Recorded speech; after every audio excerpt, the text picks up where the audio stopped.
Okay. Hello and welcome. This is lesson number 6. Everybody, welcome. And let me share my screen to show you guys stages in our lesson today. As usual, there will be. Let me share my screen. Hello, hello, hello, latecomers. Um, this is lesson number 6, and as usual, there will be two main parts, listening and reading. We'll have a break of 10 minutes. Yes, I'll try to give you guys a break of 10 minutes. I'll try. And however, today I will change reading. I will teach reading first because I think it's very important that you have your answers explained. Explanations will help you to avoid making the same mistakes. So I will move reading to the first part here, and there are two reading passages that we'll discuss. Number one, about mass tourism, right? Tourism for the masses, like many people going traveling to different places in the world. And then step wells, the places where people collect water, and they have very special architectural styles. Right? But before we move to the part where we'll discuss answers for your homework questions, let's have a game. The game that I have prepared for you guys today is pretty short because yes, I don't want to spend too much time on this because there are so many other things for me to cover. Let's wait for me for about here. Here it is. 5 seconds. Now everybody, I'm going to send. Ooh, okay. Yes, I'm going to send you guys a link, and when you click on the link that I will send you in about 5 seconds, you will see this. First of all, you will see the title, right? Lesson number 6, reviewing vocabulary, and this vocabulary game will be short. This is not a competitive game. Instead, you will have the chance to just sit alone and challenge and check whether or not you remember new words well. So let's hit the button start, and then read the question on the top here, right? So here, which of the following means action taken to improve or help a situation? This is difficult, and all of these 4 words appear in your vocabulary task. If you already did your vocabulary homework, please note that you have listening homework, reading homework, and a vocabulary task, a matching activity. If you already did that, this will be easy for you. I don't know. Let's challenge yourself first and tell me when you guys are done. Just only 6 questions, right? Okay, and let's wait. Hi, hello, latecomers. Okay, everybody, let's get the link in the chat box and try your best. And please tell me when you guys are done. Hello, Bao. And hi, phone. Okay, challenge yourself and enjoy the game. Okay, now let me share my screen. This is what it looks like from the teacher's account. Yeah, the answer is already here, and it is intervention. Yes, um, when uh, when there is a problem, and usually when things don't go well, you need to do something to stop things from getting worse and to improve the situation. So the action that you take to stop things from getting worse, and to help improve the situation, it is an intervention. And this is a noun. The verb form is intervene. So here, intervene. Intervene is a verb form. Now I would like to discuss the meanings of the other words with a person in this class. I would like to ask Phong. Phong, can you please unmute yourself? Hello, Phong. I'm here. I'm here. Hi. Irrigation, what does it mean? Uh, I don't remember what it is. So this word appears in a It's reading. kind of you are pour water. Yes, Right. exactly. Yes. Irrigation is the act of providing water. And so, for example, if you read a text about farming activities or agricultural activities, you will see that this word appears very often, the act of providing water for farming land or for different activities. So it's related to providing water. Next, revolution. Phong, what does it mean? Mm, It's kind of a successful attempt by a large group of people to change the political system. All right. And so the word revolution, is it used to describe a big change or a small change? Which is Yes, a big change. A revolution is a noun. Oh, I'm sorry. Oh, okay, there's something. Okay, I'm sorry. My my bad.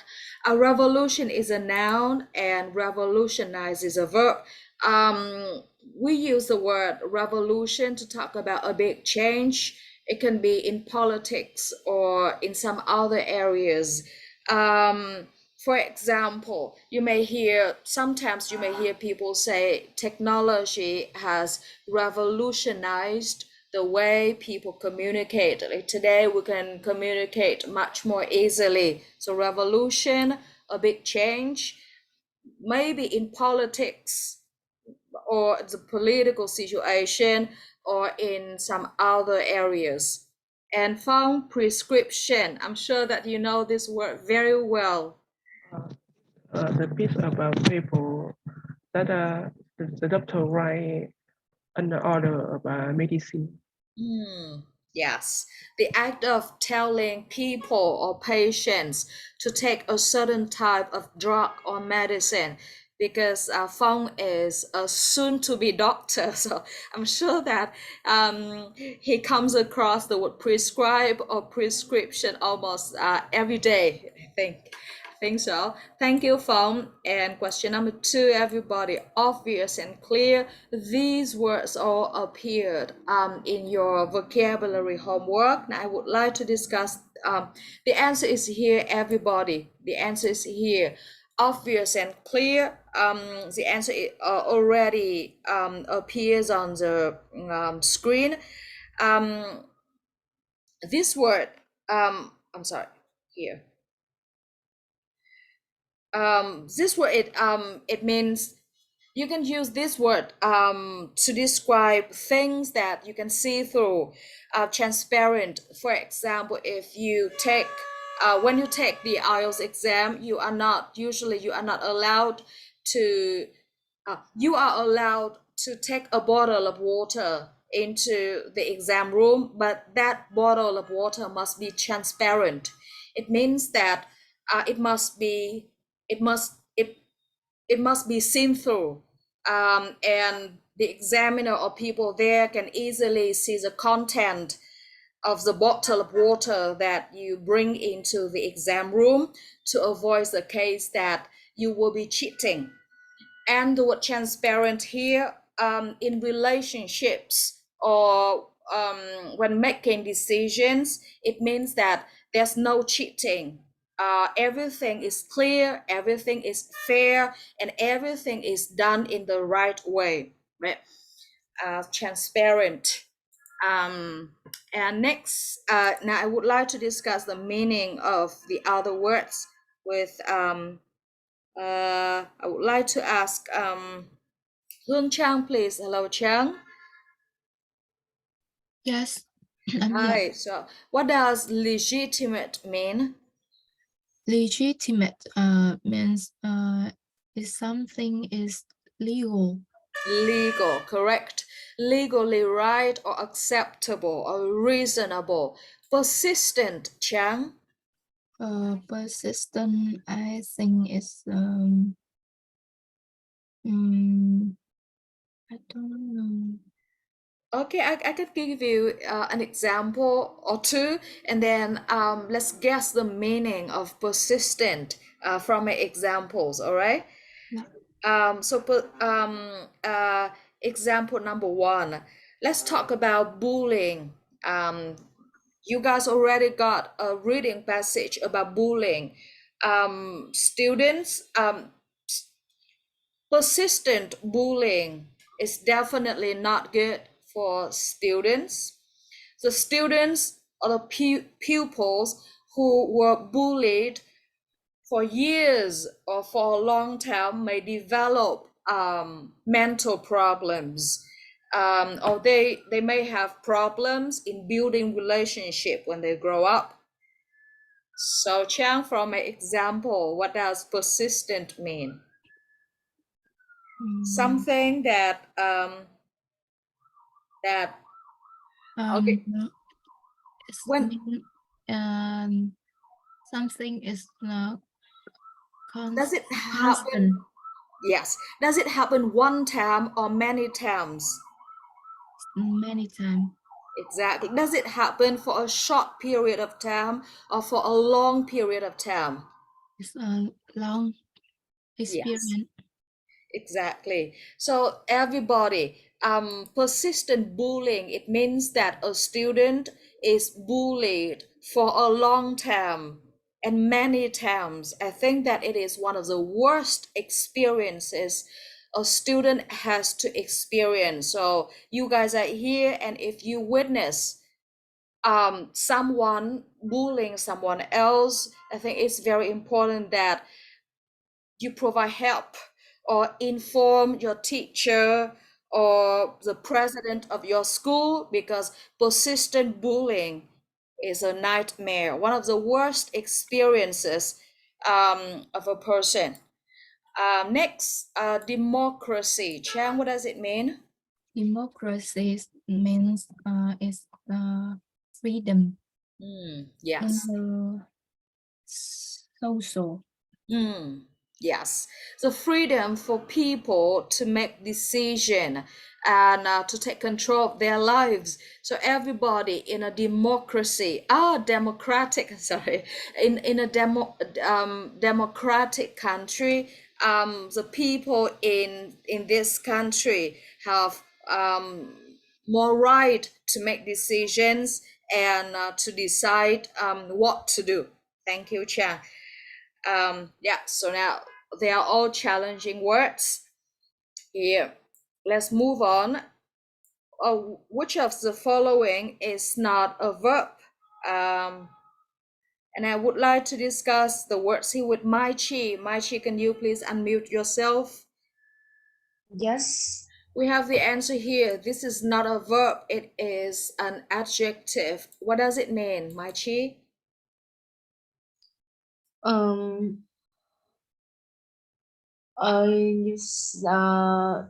Are you as accountable? Yes, I'm asking you about the word accountable. I can give you examples. Do you need help? Okay. Okay, example number one. I think that people must be accountable for their lives. Example number two. I think that people should stop smoking or eating fast food. They should be accountable for their health. And what does it mean? You could give a synonym.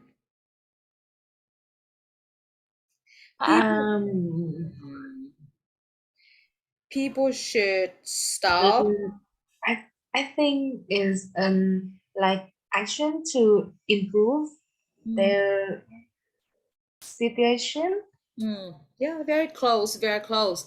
The word accountable here, everybody, is a synonym of the word responsible. Right? People must be responsible for their own lives. People must be responsible for their health. People must be responsible for and accountable. Accountable and responsible, they are synonyms. Next, criticize. What does it mean, Mai Chi? Um, So, like when we criticize someone or something, so now, okay, I can give you an example. No one wants to be criticized. For example, if we do something not very well, yes, we want to receive. I know what it means, but I cannot explain it. All right. So, okay, I helped you Like out.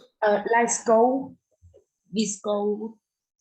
Criticize, does it have a positive or a negative meaning? Chi, does it have a positive or a negative meaning? Negative meaning. Negative meaning. When we criticize someone, do we say something positive or negative about them? Negative. Exactly, that's it. So the word criticize, it has a negative meaning and it means to provide negative comments on somebody or something. Next, bully. What does it mean? It's like some to hurt someone weaker than us. Exactly. To hurt and to make someone scared or frightened. So bully is a verb. It is the act of hurting someone and it's something terrible to do. We should never do it. And as a noun, it means a person who bullies another. So it's both a verb and a noun. And chi, exclude. It is the opposite of include. Chi. What does it mean? Like It's to it just not include something in not. what you are doing. Ah, this is the opposite of include. It means the act of not allowing someone to join a group or to join a team. Exclude. Thank you, Chi. Now everybody bullying can take many forms, ranging from calling hurtful names. If you hear someone calling someone else names, hurtful names, I, we are not always brave to tell that bully to stop, but we need to be careful that we don't do this to others. When you call someone hurtful names, it's a kind of bullying. Or bullying, yes, it means to hurt others physically, but bullying also means that to hurt others or another person mentally and emotionally. For example, when we exclude someone from a team, like for example, we don't allow that person to sit at the same table, or we don't talk to that person when that person try to join a team or a project, it is a form of bullying. So bullying doesn't mean that we kick, we hit, or it doesn't only mean that we kick, we hit, or we attack someone else. It may take some subtle forms like calling hurtful names, excluding others. So be very careful that you don't sometimes accidentally bully others. Number three, let's scroll down. Thank you, Mai Chi. And I would like to discuss, we just only have six questions. I would like to discuss question number 6 with Chen Zhang. Hello, Chen Zhang. I'm here. Hi. So then the answer is already here. Scrutinize. Yes. Scrutinize is the act of checking or examining something carefully. Let's discuss the meanings of the other words. Technique. What does it mean? I think technique is that you need doing something with very good skill. Hmm. The word technique actually it has a neutral meaning. It doesn't really mean that is very good or very bad. So basically the word technique it means a way or a method Oh, of doing something. And extravagant, what does it mean? it's I can give you example, like I can give you an example. For example, can you have For me? example, let's think about a BMW car or a Rolls Royce. It's something extravagant and not many ordinary or normal people can buy. I think it may be spending too much money. Yes, like very, very expensive. Very, very expensive. And physician, what does it mean? I think with physicians mean a medical doctor Mm, on who's that needs to to uh, to do life. operations. Yes, yes. A physician is a kind of doctor, but a physician doesn't do operations. A physician usually prescribes the kind of medicines that people take. Thank you, Zhang. Thank you. And let's move on to number 5. It's pretty obvious here. Longevity and life expectancy and lifespan, they are synonym, and they all mean the length, right? Or the length at which a thing is expected to last, or a person is expected to live up to. But mortality, I would like to ask. Thanh Ha, what does mortality mean? Yes, teachers, mortality, as I remember, it is a status that a person is alive. Is it alive? Now let's That think I about. believe as a villain. Let's think about the word mortal. Okay, I will link the word now. Usually in old stories, you will hear the comparison between gods and mortals. Gods are people who will never die, but mortals do. Mortals are people, normal people. And as a noun, the word mortal, it means people, ordinary people like you and me. We are not gods or someone with superpower. And but as an adjective, the word mortal, it means it is something related to death or Yeah, only live for a yes. certain So amount of time and then they die. yes, and the word mortality here it means death. So when you hear when you watch the news, sometimes you may hear the phrase the mortality rate. It means the death rate, maybe the number of people who died in an event. So mortality, death. And number 6, this is the final question. Thank you, Thanh Ha. And I would like to discuss question number 6 with Thu Hiên, please. Hiên, can you please unmute yourself? Hello? Hello, Hiên? She's not here. Minh Ngọc, please. Hello, Minh Ngọc. Hello, Ngọc. Hello, teacher. Unmute yourself. Here, so the answer is already here on the screen. Never happened or never been done or never been known before. There's a word unprecedented. The stress on the first, The second, I'm sorry, unprecedented.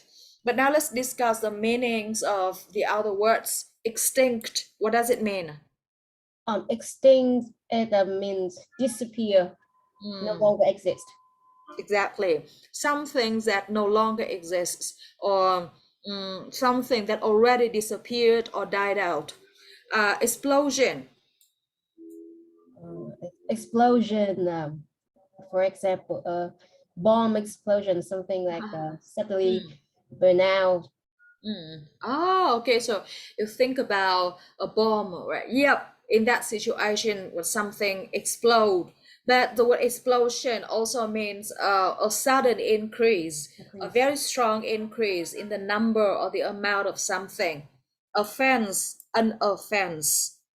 An offense, it means a crime. Exactly. An offense is a crime, and everybody, all of the words here, they all appear in some of the vocabulary tasks that I provided you guys with. Please finish your vocabulary homework at home before you go to class, all right? Thank you. So yes, now everybody will move to the second part of the lesson today, and I will change back to Vietnamese. We'll move to the part where you will need to discuss your answers for your reading homework, and then I will explain why. I will explain some of the answers. We have two reading passages: mass tourism. So you see the word mass here, right? It's not like a mass tourism is about refers to the fact that many people in the world all go traveling.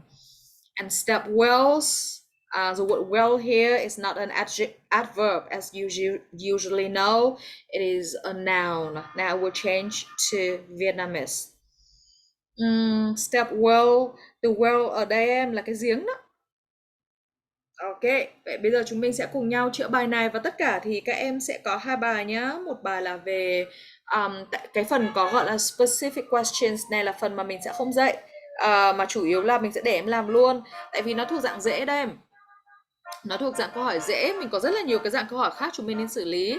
Thì khi em bước vào trong phần chat box nhá, là em đợi mình một chút ạ, để xem là có đúng là mình đã yêu cầu em. Em đợi mình một xíu thôi, 5 giây. Rồi, hiểu rồi. Mà bỗng nhiên lại trong phần bài tập về nhà thì bài tập về nhà thì em cứ có câu gì sẽ trả lời câu đó thôi. Hình như trong phần bài tập về nhà thì mình chỉ có phần yes no not given questions của bài mass tourism, mà hình như không có phần câu hỏi cụ thể, chỉ có trong bài step wells thì có. Rồi, vậy bây giờ thì mình sẽ gửi các em vào các phòng breakout rooms khác nhau. Em giúp mình share screen và lý giải đáp án nhé. Thực ra ấy, để có được một đáp án thì không khó. Nhưng mà nếu mà chỉ đơn giản là có được đáp án thôi mà không hiểu tại sao ấy, thì mình không khác gì cái máy đâu em. Trong tiếng Anh có một câu ấy mà mình nghĩ rằng các em cũng nên nhớ đến câu này, đó chính là information is not knowledge. Tại sao lại vậy? Tại vì nếu mà cái thời ngày xưa ấy không có thông tin á, mà chẳng phải ngày xưa 50 năm trước thôi, hoặc là hồi mình học Đại học Ngoại ngữ Hà Nội á, mình còn dùng cái đài băng. Ôi em nghe như kiểu một cái thế kỷ xa xôi khác nào đấy đúng không? Nhưng không, ngày mình học Đại học Ngoại ngữ Hà Nội không xa đây lắm, khoảng tầm hơn 10 năm thôi. Mười mấy năm á. Đấy mà nghe như một thập kỷ khác rồi. Thập kỷ thật, nghe như một thế kỷ khác vậy. Tức là cái việc tiếp cận thông tin nó rất là khó khăn, thì ai mà cứ có nhiều thông tin là người đấy chiến thắng. Nên là kiểu ngày xưa ấy thì người ta mới kiểu là rất là kiểu tôn trọng người già ấy, bởi vì là người già thì nắm giữ nhiều thông tin trong tay. Nhưng bây giờ thời đại này nó khác. Internet thì lan tràn, Google thì một đống. Các em có thể biết được thông tin là cái đáp án A nó là như vậy, cái đáp án B nó là như thế. Nhưng mà thực ra information is not knowledge. Các em còn trẻ, mọi người phải có một cái thói quen, đó là em phải chuyển hóa từ thông tin mà có trên mạng thành knowledge của riêng em. Còn nếu không thì em cũng chỉ là một cái phiên bản rất là sơ sài so với các công cụ tìm kiếm và trí tuệ nhân tạo thôi. Vì vậy mà nhớ nhá, information is not knowledge. Và cái hoạt động chữa bài của chúng ta ấy, là cái hoạt động mình không sợ em tra đáp án trên mạng đâu mà nó là hoạt động mà mình convert information into knowledge them. Đấy, thế nên là bước vào trong phòng làm việc của em nhá. Mình không sợ câu trả lời đúng và sai, mình chỉ sợ là em chép một cái đáp án bừa ở trên mạng, xong rồi là em nghĩ rằng như vậy đã làm xong bài thôi. Nhưng mà phải nhớ rằng thực ra mục đích sau cùng ấy không phải là có thông tin, mà mấy cái thông tin có sẵn trên mạng lại còn lại là thông tin chất lượng thấp chứ. Đó mà có thông tin đầu tư chứng khoán thì lại tốt.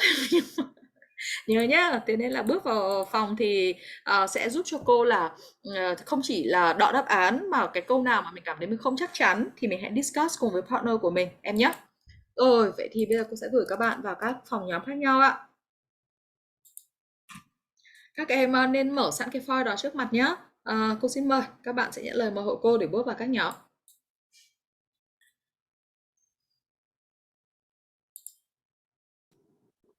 Rồi, xin chào các bạn, welcome back. Cô để thời gian chữa bài hơi ít tại vì là trong một vài nhóm là có các bạn chưa làm bài.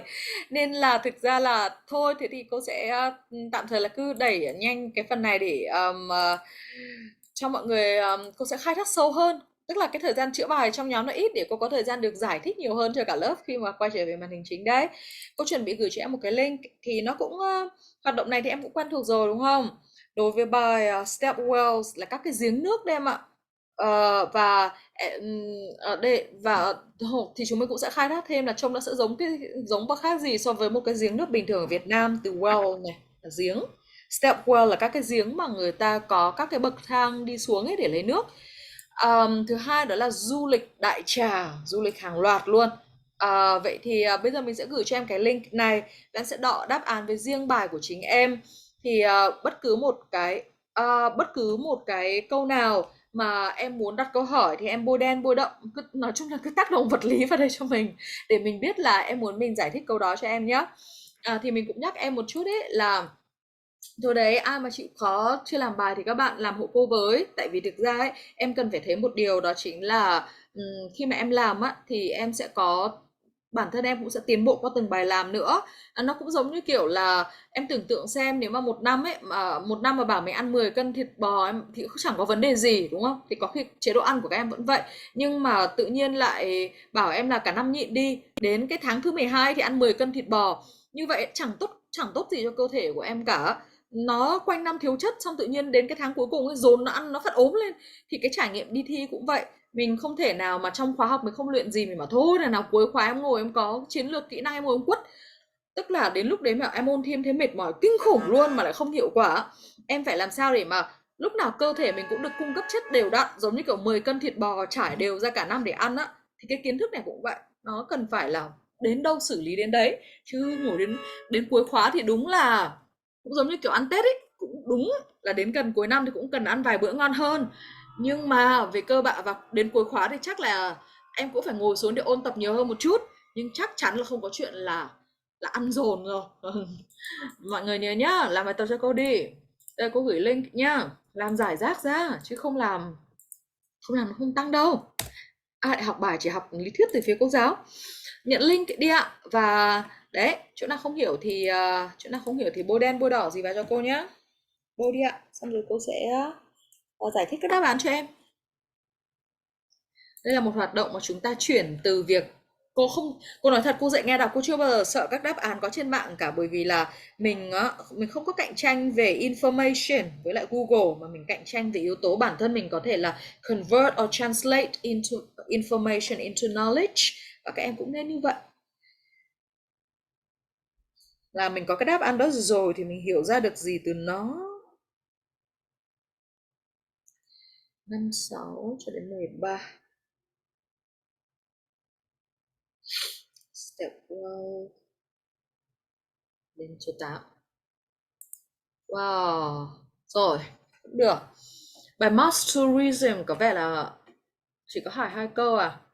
Bài đấy là một bài đọc khá thú vị. Cô đợi mọi người bôi nhá. Take your time, cô vẫn đợi, không sao, từ từ cân nhắc. Xin chào, vậy thì trước hết là cô sẽ chữa bài về Step Wells. Thì trước hết là cô muốn share một cái slide của cô đã, không phải tự nhiên cô chọn cái này đâu. Đây, mình nhìn vào đây. Mình cứ kiểu mình hay nghĩ chứ chắc là giống cái giếng nhà quê nhà mình. Nhưng mà đây là một cái step wells mà cô lấy hình từ ở Ấn Độ, mà cô lấy hình ở trên mạng đấy.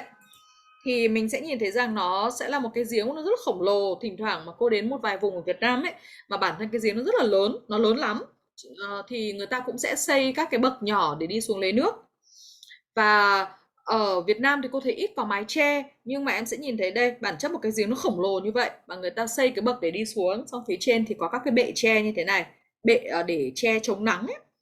Thì bây giờ lát nữa chúng mình em cứ tưởng tượng, trước hết em giữ cái hình ảnh này trong đầu, nó không hoàn toàn chỉ giống cái giếng nho nhỏ ở Việt Nam đâu, khá to đấy. Thì bây giờ chúng mình sẽ bắt đầu chữa bài nhá. Step wells. Trông nó đẹp này nè. Ok, về mặt architectural là nó khá là unique đúng không? Vậy thì chúng mình sẽ cùng chữa bài. Và cô sẽ theo như phần mà các em đánh dấu đây thì cô sẽ có tầng này câu. Ai đã ghi cho cô thì cô đều đã cô sẽ discuss trực tiếp với bạn đó. Chưa cứ ghi tên mà discuss với cô, bởi vì thực ra bình thường học trên mạng tự học cũng đâu có ai mà discuss đâu, mà lại còn discuss với một người có thể giải thích mọi đáp án nhỉ. Không discuss hơi bị phí đấy. Tụi em phải thích discuss và thích nói, thì đến lúc đấy, lúc nào nếu em quyết định đi học đại học ấy thì em đỡ khổ hơn học nước ngoài.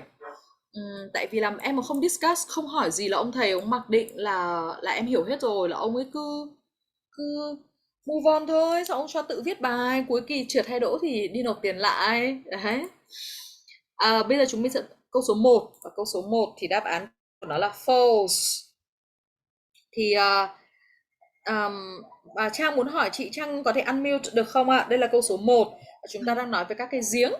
Thì họ có nói rằng là những cái giếng nước này em này, những cái giếng nước cổ đại như vậy ạ, thì có thể được tìm trên toàn thế giới. Xin mời. Rồi.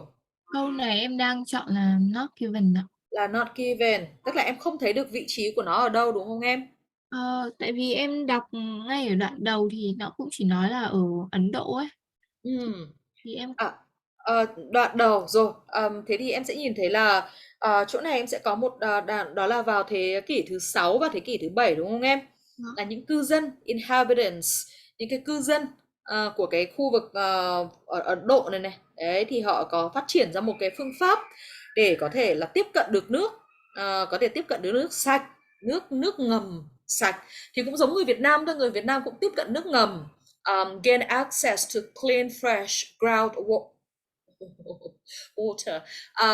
water.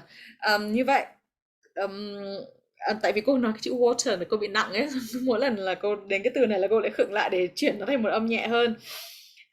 Trong suốt mùa khô đấy thì họ làm rất nhiều mục đích em ạ. Họ có bathing chứ không phải bathing đâu âm giờ, tắm này, watering animals, cho động vật uống nước này, và irrigation, từ mà mình vừa discuss, tưới tiêu nông nghiệp. Đấy thì chỗ này là em không có nhìn thấy đúng không Hương? Trang rồi, như em nhìn thấy dòng này này em nào đó. Em sẽ nhìn thấy nhá, cái dòng này là chính là dòng liên quan đến đáp án em ạ. Unique to this region, step wells are often architecturally complex and vary widely in size and shape. Rồi các đoạn sau bỏ qua. Chủ yếu ấy, có biết Trang ơi, có biết nghĩa của từ unique là gì không em? duy nhất ạ. Đúng rồi. Unique là duy nhất, riêng nhất. Thì đây chính là kiến cho việc là đây này em này. Đó. Thì đáp án của nó chính là cái dòng này này, là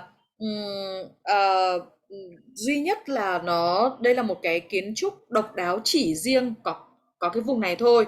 Thì cái từ em nhìn thấy cái vế đằng trước nó bị khuyết chủ ngữ đúng không Trang? Em sẽ bảo là unique to this region, và em sẽ bảo chị là nhưng mà nó còn nói cái gì unique đâu hả chị? Thì khi mà hai vế mà một vế mà nó khuyết chủ ngữ ấy, thì trong tiếng Anh người ta sẽ tự động quy là cái chủ ngữ phải xuất hiện, cái chủ ngữ của cả hai vế phải giống nhau. Tức là nếu đằng trước em không nhìn thấy chủ ngữ thì chủ ngữ của câu đằng sau chính là chủ ngữ của nó em ạ. Đó thì ở đây nếu mà chị sẽ phải nói lại câu này rất đầy đủ thì chị sẽ nói như thế này: step wells are unique to this region and they are often architecturally complex and very widely in size. Đó em, thì vì cái chỗ này mà khiến câu này là false, nó không ở trên toàn thế giới, nó là độc đáo duy nhất của vùng này em ạ. Nhưng Rồi. chị ơi, nhưng mà em thấy cái câu của mình ấy, thế là Ừ. chị bảo là những cái mẫu giếng cổ thì có thể được tìm thấy Ừ. toàn thế giới. Cái chỗ này thì nó chỉ nói là những cái giếng này ấy, duy ở cái khu vực này thì những cái giếng nó được thiết kế khá là cầu kỳ ạ, chứ nó cũng không bảo là ở Không, em à, cái unique to this reason là một vế. Còn nó không liên quan đến cái vế đằng sau em đâu em à. Nó không liên quan, cái vế đằng sau ấy, đó là đây là hai câu hoàn toàn độc lập, không phải mệnh đề chính phụ. Thứ nhất, đây là unique to this reason, độc đáo chỉ riêng vùng này có. Nếu chị phải dịch tiếng Việt chị sẽ dịch như vậy, độc đáo chỉ riêng vùng này có.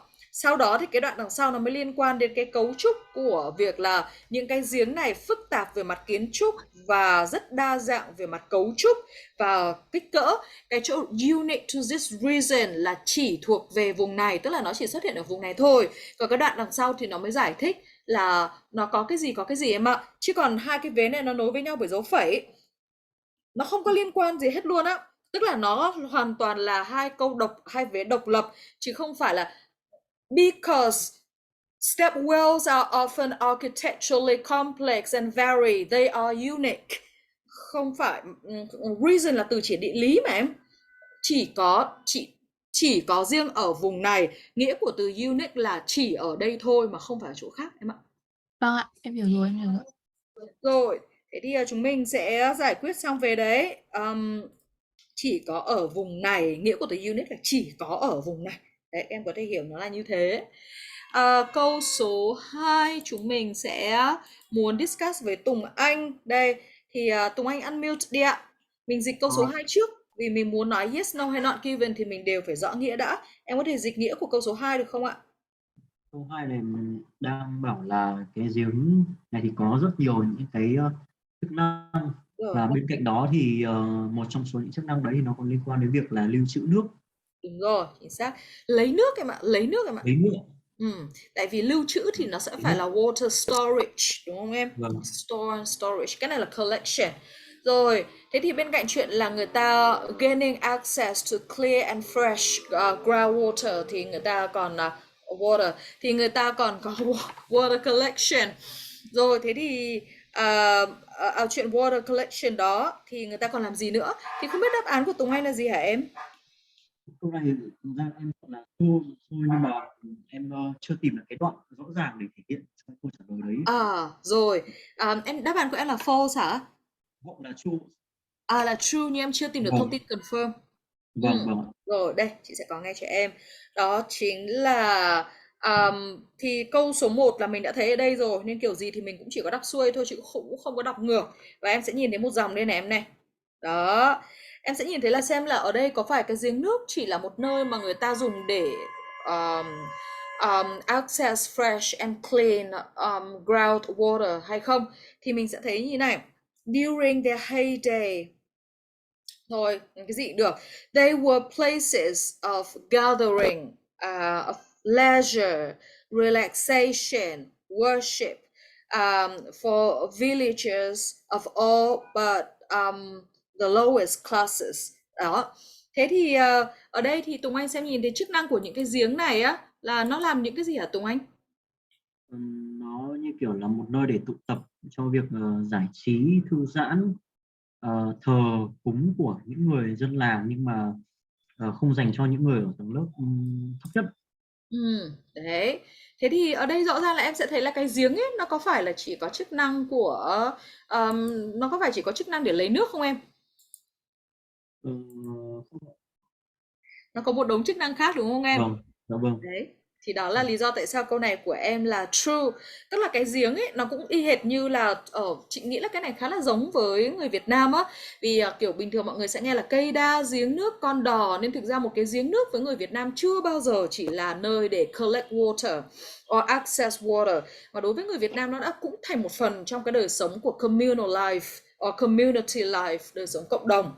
Thì cái chỗ này chắc tại Ấn Độ nó cũng giống người Việt Nam á, nên là nó cũng khá là tương tự như vậy. Em sẽ thấy là trong những cái ngày mà gọi là rất là heyday, nghe đã thấy đỉnh cao rồi, là heyday là những cái ngày gọi là cái thời rất là huy hoàng của nó, thời đỉnh cao đó, thì những cái giếng này nè nó là nơi tụ tập, nơi vui chơi, nơi giải trí, nơi thờ phụng cho dân làng nhưng không phải đẳng cấp thấp nhất. Vì em sẽ biết là một trong những quốc gia mà có phân tầng giai cấp kinh khủng khiếp luôn, đó chính là Ấn Độ. Và cái tầng lớp thấp nhất thì thậm chí là một quý tộc mà có ngày quan trọng mà đi đường mà va phải một cái người tầng lớp thấp nhất thì còn về nhà thay đồ luôn. Và đến thời nay vẫn còn cực kỳ là nghiêm trọng như vậy. Thì đây, nó là nơi tụ tập của tất cả mọi người nhưng không phải tầng lớp thấp nhất. Đấy, thế thôi. Nhưng mà kiểu gì thì nó cũng có nhiều chức năng hơn. Đấy. Thì đó chính là câu số 2, giếng nước. Mình không thấy các bạn đặt câu hỏi ở các câu khác. Cảm ơn Tùng Anh về câu hỏi của Tùng Anh. Không ai đặt câu hỏi với 2 câu not given, tức là câu 3 và câu 4 không ai hỏi thì cô sẽ di chuyển đi. Thì mình cũng chỉ có muốn nhắc em một chút, thì đặc điểm nó đúng là một cái đặc điểm, một lần nữa mình nhắc em luôn, là nó nói đến cái giếng hiện nay đang có ấy, ở cái khu vực này này, Delhi này này, thì nhìn đẹp hơn giếng ở vùng khác. Đấy, một trong những cái đặc điểm thiết kế đề của Cambridge đó là nó tự thêm tính từ và tự thêm các phép so sánh vào. Cái này em làm nhiều em sẽ thấy nó bị lặp đi lặp lại nhiều đề đúng không? Rồi còn cái câu số 5 là tốn nhiều năm để thợ xây giếng, thì người ta cũng chẳng nói là người ta chỉ bảo có giếng thôi, rồi có các cái bậc thềm đá thôi, còn tốn bao nhiêu năm thì bài không đề cập. Bây giờ mình sẽ tới câu số 5. Câu số 5 thì mình sẽ có thấy là Thu Hà và Thanh Hà đều muốn discuss.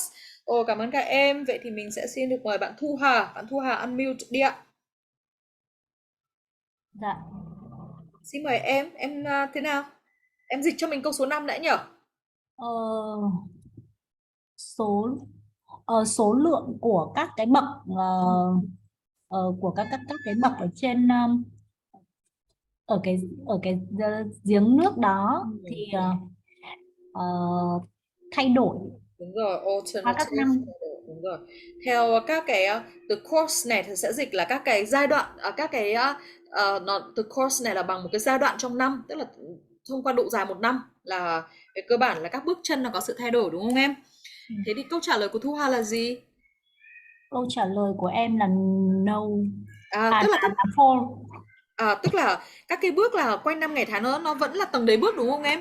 Dạ. Rồi, thế thì em có thể cho mình biết là chỗ nào họ thể hiện là số lượng của các bước và nó hoàn toàn là như vậy không? Em chỉ cho mình thông tin đúng em tìm được với ở đâu nhỉ? Em tìm đi để mình giải thích chỗ đó cho em. Tức là em trả lời là không, có nghĩa là các bước chân là trong suốt một năm á, số lượng các bậc nó không thay đổi. Ở đâu? Câu này chắc em xác định đoạn bị sai rồi, tại em đang xác định đoạn nó ở đoạn cuối. Đoạn cuối thì chưa, đoạn cuối thì xa quá. Bây giờ mình sẽ giải thích cho em nhé. Chúng mình nói đến các bước bậc đá này. Đó. Thì ở đây các mọi người sẽ nhìn thấy một từ mà đó là từ descent. Để cho mọi người dễ nhớ từ này thì mình sẽ nói là Vịnh Hạ Long của Việt Nam ấy, thì chắc chắn là em có nghe là Hạ Long Bay. Nhưng mà trong một vài cái tài liệu họ dịch hết ấy thì họ sẽ dịch là Hạ Long là gì, không biết mọi người nghe Hạ Long là mọi người cứ tưởng tượng được bản chất của nó không? Là con rồng đi xuống, con rồng đỗ xuống một bãi đất đúng không? Thì tên đầy đủ của Vịnh Hạ Long ấy dịch ra tiếng Anh là Descending Dragon Bay. Đấy, thì cái từ descend này là đi xuống, hạ xuống. Đấy, thì để giải thích đáp án này cho em mình sẽ dịch thế này nhé. Thì cũng giống như là as the name suggests, đúng không? Như là tên nó nói ra đó, step wells mà. Chả nhẽ step wells thì phải có step rồi.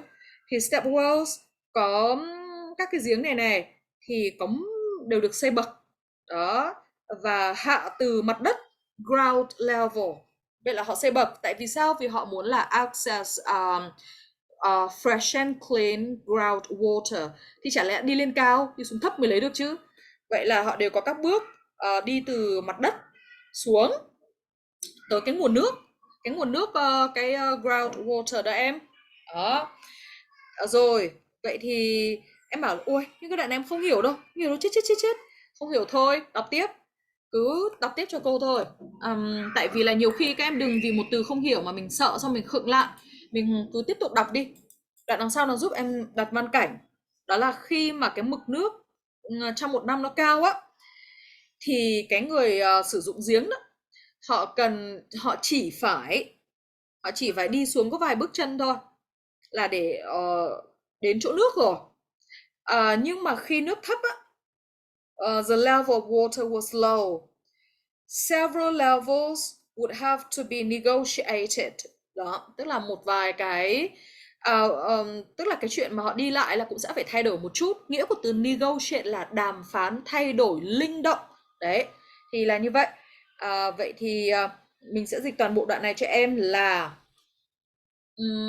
bởi vì là cái giếng á, cái giếng thì nó sẽ có, em nghe tên của nó là step well thì giống như tên của nó thôi, nó là những cái giếng mà tại đó thì em sẽ buộc phải nó sẽ có những cái bước chân đó, nó sẽ có những cái bậc nó sẽ có những cái bậc đi xuống để có thể tiếp cận được cái nguồn nước.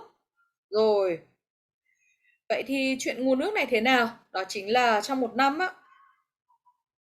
đó, tại sao họ lại phải làm như vậy? Bởi vì là cái lượng cái nguồn nước này này, cái chữ it này, cái water source này nó bị rút lại, recedes. Nhìn chữ re là thấy là rút. Recedes nó bị rút lại, thay đổi theo như lượng mưa. Ví dụ là như thế nào? Tức là khi mà lượng nước nhiều á thì người sử dụng giếng chỉ có phải đi xuống vài bước chân thôi để có thể hướng tới được chỗ nước, lấy được lượng nước. Nhưng mà khi mà lượng nước mà thấp á, thì người có thể là một vài bước chân là sẽ phải linh động thay đổi. Nghĩa của từ negotiate dùng trong đàm phán là đàm phán linh động thay đổi mà. Đấy. Thì để cho em trả lời là vậy thì rõ ràng là chúng ta sẽ quay trở lại cái câu số 5, đó chính là số lượng các cái bước chân mà nó cao hơn so với cái mực nước mà người ta có thể lấy á, là sẽ thay đổi ở xung quanh những mùa trong năm. Thế rõ ràng rồi, mùa nước cao, mùa nước thấp thay đổi xung quanh các mốc thời gian trong năm. Đấy, thì đấy là câu trả lời của mình nhé, Thu Hà và Thanh Hà. Rồi, cảm ơn em. Nó cũng rất hiểu, đúng Nếu không? thế thì tôi ở đây nó là đang nói đến cái bước chân chứ không phải là nói đến cái số lượng của cái bậc đấy. Thực ra là em thực ra số lượng của cái bậc rồi, thực ra số lượng của cái bậc thì cũng buộc phải thực ra ở đây nếu mà mình phải nói là từ chính văn cảnh thì họ phải nói về số lượng của cái bậc thì đúng hơn em ạ. Rõ ràng là mình không nghĩ là có sự gì mâu thuẫn ở đây nếu em dịch là bước chân hoặc là số lượng của cái bậc, nhưng trong bài này thì phải dịch là số lượng của cái bậc hả? Bởi vì em sẽ nhìn nhá. Đây thì rõ ràng là cái họ có step wells mà step là nó xây cái bậc, thì em sẽ thấy rằng nó có hàng loạt. Ở đây mình không thể dịch là bước chân đá được, mà chắc chắn là stone steps phải dịch là bậc đá. Và bậc đá thì kéo dài từ ground level, từ mặt đất xuống tới nguồn nước, mà ở đây họ dùng từ hay kinh khủng luôn. Lúc thì họ dùng là collect water, lúc thì họ sử dụng là access water, lúc thì họ nói là have access to water, lúc thì dùng là rich water. Từ vựng dùng không có gì quá là gay gắt nhưng mà rất là đúng. Và sau đó thì cái bậc này nó sẽ co rút theo mực nước mưa. Nếu như mà nước mưa cao, mực nước nhiều thì cái người ta chỉ có phải bước xuống vài bước thôi. Cái bước này là cái bậc đá ấy. Thu Hà. Dạ vâng ạ. Nói là Toàn bộ cái văn cảnh họ đã nói ngay từ đầu là stone steps rồi, thì về sau họ chỉ dùng phiên bản ngắn là steps thôi. Cảm ơn mọi người. Và bây Ôi, giờ cô. thì mình Cô em em hỏi hỏi đi ạ. nào. Ừ. Tức là cái câu này thì em chọn not given bởi vì cái vụ mà during the course of a year thì em không thấy cái phần đấy ở đây. Kể giả dụ như là trong cả cái năm đấy mà chỉ có mùa khô hoặc là mùa mưa thôi thì mực nước nó không thay đổi ạ. Em nghĩ Thực ra thế. em ạ, cái ý chính của cái bài này á, cái ý chính của cái đoạn văn này ấy, đó chính là việc là đợi cô một giây. Cái ý chính của cái đoạn văn này á, nó không nhấn mạnh vào việc là course of a year, mà nó nhấn mạnh vào cái việc đó là nó có sự thay đổi về mực nước, và khi có sự thay đổi về mực nước đó thì số bước mà em phải bước sẽ thay đổi theo, chứ nó không nhấn mạnh về cái yếu tố của the length of time đâu Hà ơi. Mình không thể đưa ra, bởi vì em nói là nếu là mùa mưa, nếu là mùa khô, cái đấy hoàn toàn là nếu theo như giả định của mình. Còn thực ra rõ ràng ở đây đề bài đã nói rồi, đề bài không dùng từ if luôn nhá, đề bài dùng từ when. Sự khác biệt giữa if là gì? If là possibility, when là gì? Là chuyện này phải xảy ra. Tôi chỉ dùng nó để refer đến mốc thời gian thôi. Hả? Nghĩa của if và when nó khác nhau như vậy đó. If là chuyện này có thể xảy ra hoặc không, nhưng when là chuyện này phải xảy ra, chỉ đơn giản là lúc nào nó xảy ra thôi. Nhìn thấy là đề bài họ dùng rất rõ hai mốc when mà em. Thấy không? Vâng ạ. Hai mốc thời gian khác nhau trong năm, lúc nước cao, lúc nước thấp, không phải if mà là when. Đấy là ý nghĩa. Chính vì vậy mà các bạn cũng cần phải phân biệt được sự khác biệt giữa if và when, để lúc nào mà em đưa ra suggestion á, em không dùng when. Em đã gợi ý người khác có thể làm hoặc không thì tùy bạn, thì phải sử dụng từ if. Còn Vâng ạ. một khi cô đang nói chung với cả lớp ạ. Còn một khi mà các bạn refer đến chuyện gì chắc chắn, chỉ đơn giản là tôi không biết là mực nước cao là tháng 7 hay tháng 6, nhưng mà kiểu gì chuyện đấy cũng xảy ra, thì là từ when. Rồi, tiếp tục này. Câu tiếp theo có một bạn hỏi cô, đó chính là bạn Hoa. Bạn Hoa có hỏi cô là như sau. Cô sẽ cho zoom lên nhé. Đáp án của bạn thì đúng, tức là phần nào của cái giếng thì cung cấp shade. Shade ở đây là bóng cho mọi người. Thì đáp án của đề bài nó ở ngay đây. Và bạn có hỏi cô một câu là như thế này. Đây ạ. Em đợi cô xíu xíu. Đây thì tóm lại là chúng ta có những cái giếng nước là như vậy đó. Trong rất nhiều năm thì nó đã là một cái nơi cung cấp lượng nước cho mọi người rồi. Thế thì bây giờ sẽ dẫn đến một việc như sau này. Đó là những cái giếng này về mặt kiến trúc thì nó được xây bởi đá. Chỗ này cô dẫn đoạn vào thôi, và được hỗ trợ bởi các cái pillars, các cái cột. Và đồng thời thì nó cũng có những cái pavilions, chắc là văn cảnh mà em nhìn thấy từ pavilions trong đời cực kỳ ít, các cái mái che dạng vòm. Cái mà bảo vệ từ shelter và chức năng danh từ là nơi trú ẩn, danh từ. Còn chức năng động từ là bảo vệ ai đó khỏi cái hơi nóng kinh khủng khiếp. Thì ở đây bạn em có hỏi cô là em có từ pavilion mà không có s có được không? Thì câu trả lời của cô là được.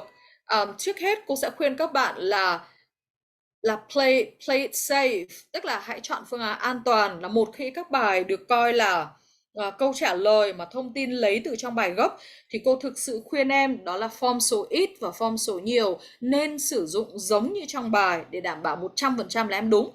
Bài người ta viết là pavilions thì em nên viết là pavilions. Còn bạn hỏi cô trong trường hợp là em chỉ viết là pavilion thôi và không có s, em chót viết như thế được rồi để cô ạ. Khi đi thi lại thế thì em có điểm không? Thì mình trả lời là em có điểm. Còn lý do tại sao em có điểm thì mình sẽ trả lời em vào buổi sau, khi mà chúng ta học cách xử lý số ít và số nhiều trong bài nghe, thì em cũng sẽ hiểu lý do là tại sao ở đây IELTS sẽ chấp nhận cho em cái cuốn Cambridge nó sẽ mở ngoặc là viết S thì viết, chả viết thì thôi. Đấy, mình trả lời là có. Còn có thì tại sao thì buổi sau mình trả lời, bởi vì buổi sau là cả một cái phần học về việc sử dụng số ít, số nhiều trong bài nghe. Tại vì bài nghe nhiều khi mình nghe được đáp án ấy, rớt nước mắt rồi thì làm sao mà còn nghe kịp chữ S nữa, đúng không em? Thì đôi khi lại phải sử dụng một vài cái kiến thức ngữ pháp để xử lý nó. Xong, phần tiếp theo. Em nào muốn đặt câu hỏi không ạ? Trước khi cô di chuyển sang bài tiếp theo ạ. Em hỏi đi ạ. Em vẫn là vâng, cái từ pavilions em thấy ở trong bài là số nhiều, nhưng mà vì em đọc cái phần câu hỏi ấy, em thấy người ta hỏi là số ít ý chị, người ta chỉ là which part nên là em mới bỏ s đi ạ. Which part? Tại vì là nó còn tùy vào việc là em sẽ coi rằng tại vì thực ra đây là cái văn cảnh thôi. Tại vì đề bài họ hỏi which part á, thực ra lúc nào tại vì đề bài họ hỏi which part, bởi vì là họ chỉ cho coi rằng cái pavilion là một cái phần duy nhất thôi. Còn cái chữ pavilions ở trong bài khi họ viết mà họ dùng số nhiều ấy là họ thể là nhiều cái vòm mái của nhiều cái giếng hoa. Tưởng tượng không? Tức là họ dùng cái Vâng. which part là bởi vì là một cái giếng chỉ có một cái mái, vì vậy họ dùng từ which part. Nhưng em nhìn lại vào câu hỏi nhé. Thực ra mình không nghĩ rằng em cần phải khiến cho câu trả lời phức tạp hơn đâu. Để mình sẽ chỉ khuyên em như thế này. Đối với tất cả các câu được gọi là specific questions thì to be on the safe side, mình khuyên em dùng hoàn toàn theo form của đề bài đã cho, được chưa em? Đấy, thông điệp trước hết là mình cứ nói khuyên em như vậy. Thứ hai, đó là em nhìn vào đây. Tại sao cái đề bài nhá, họ sử dụng cái phần part ấy, bởi vì là giống kiểu một người chỉ có một đầu thôi. Thế nên là kiểu gì ấy, thì người ta cũng sẽ hỏi em là which body part do you care most about? Và em có nói là my head. Nhưng mà câu trả lời chung thì có thể thành là people care about their heads. Nên trong trường hợp này thì Mình khuyên em, đáp án của em thì mình chấp nhận là cả số số ít lẫn số nhiều. Còn đối với bài, khi mà làm một bài trả lời các câu hỏi specific như thế này, nên sử dụng đúng với form của đề bài đã cho em ạ. Em không cần phải điều chỉnh ngữ pháp của từ đâu nhá. Dùng theo form của đề bài đã cho thôi. Còn ở đây khi mà em nói đến yes, the pavilion of several stepwells together, dùng dạng số nhiều không có gì là sai cả. Tiếp tục ạ. Mình sẽ di chuyển ở đây thì chúng mình vừa kết thúc một cái bài đọc. Tuy nhiên thì mình cần khai thác thêm một chút, bởi vì là có một phần nội dung đằng sau liên quan đến từ vựng mà mình sẽ highlight cho em. Như vậy là chúng ta đã có những cái giếng rất là độc đáo, nó unique mà. Tại sao nó unique? Em bảo em chả thấy unique gì. Không, cô chào Đức Anh. Em chả thấy unique gì, Việt Nam mình cũng có giếng mà, nhưng Việt Nam mình em thấy phần lớn là các giếng sâu, có xây pavilions không, có xây vòm không, có các bước chân đi xuống với những cái giếng khổng lồ như vậy không. Đấy, họ cùng là lấy nước ngầm nhưng họ unique là ở điểm cấu trúc như vậy đó.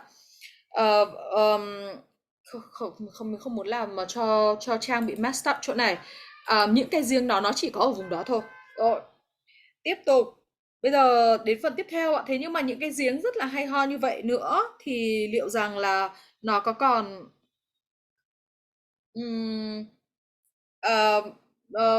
những cái giếng rất là còn. Câu số 7 thì không ai hỏi cả. Một cái sự kiện đã xảy ra, một sự kiện rất là nghiêm trọng xảy ra, thì các em có thể tìm được ở cái đoạn văn này.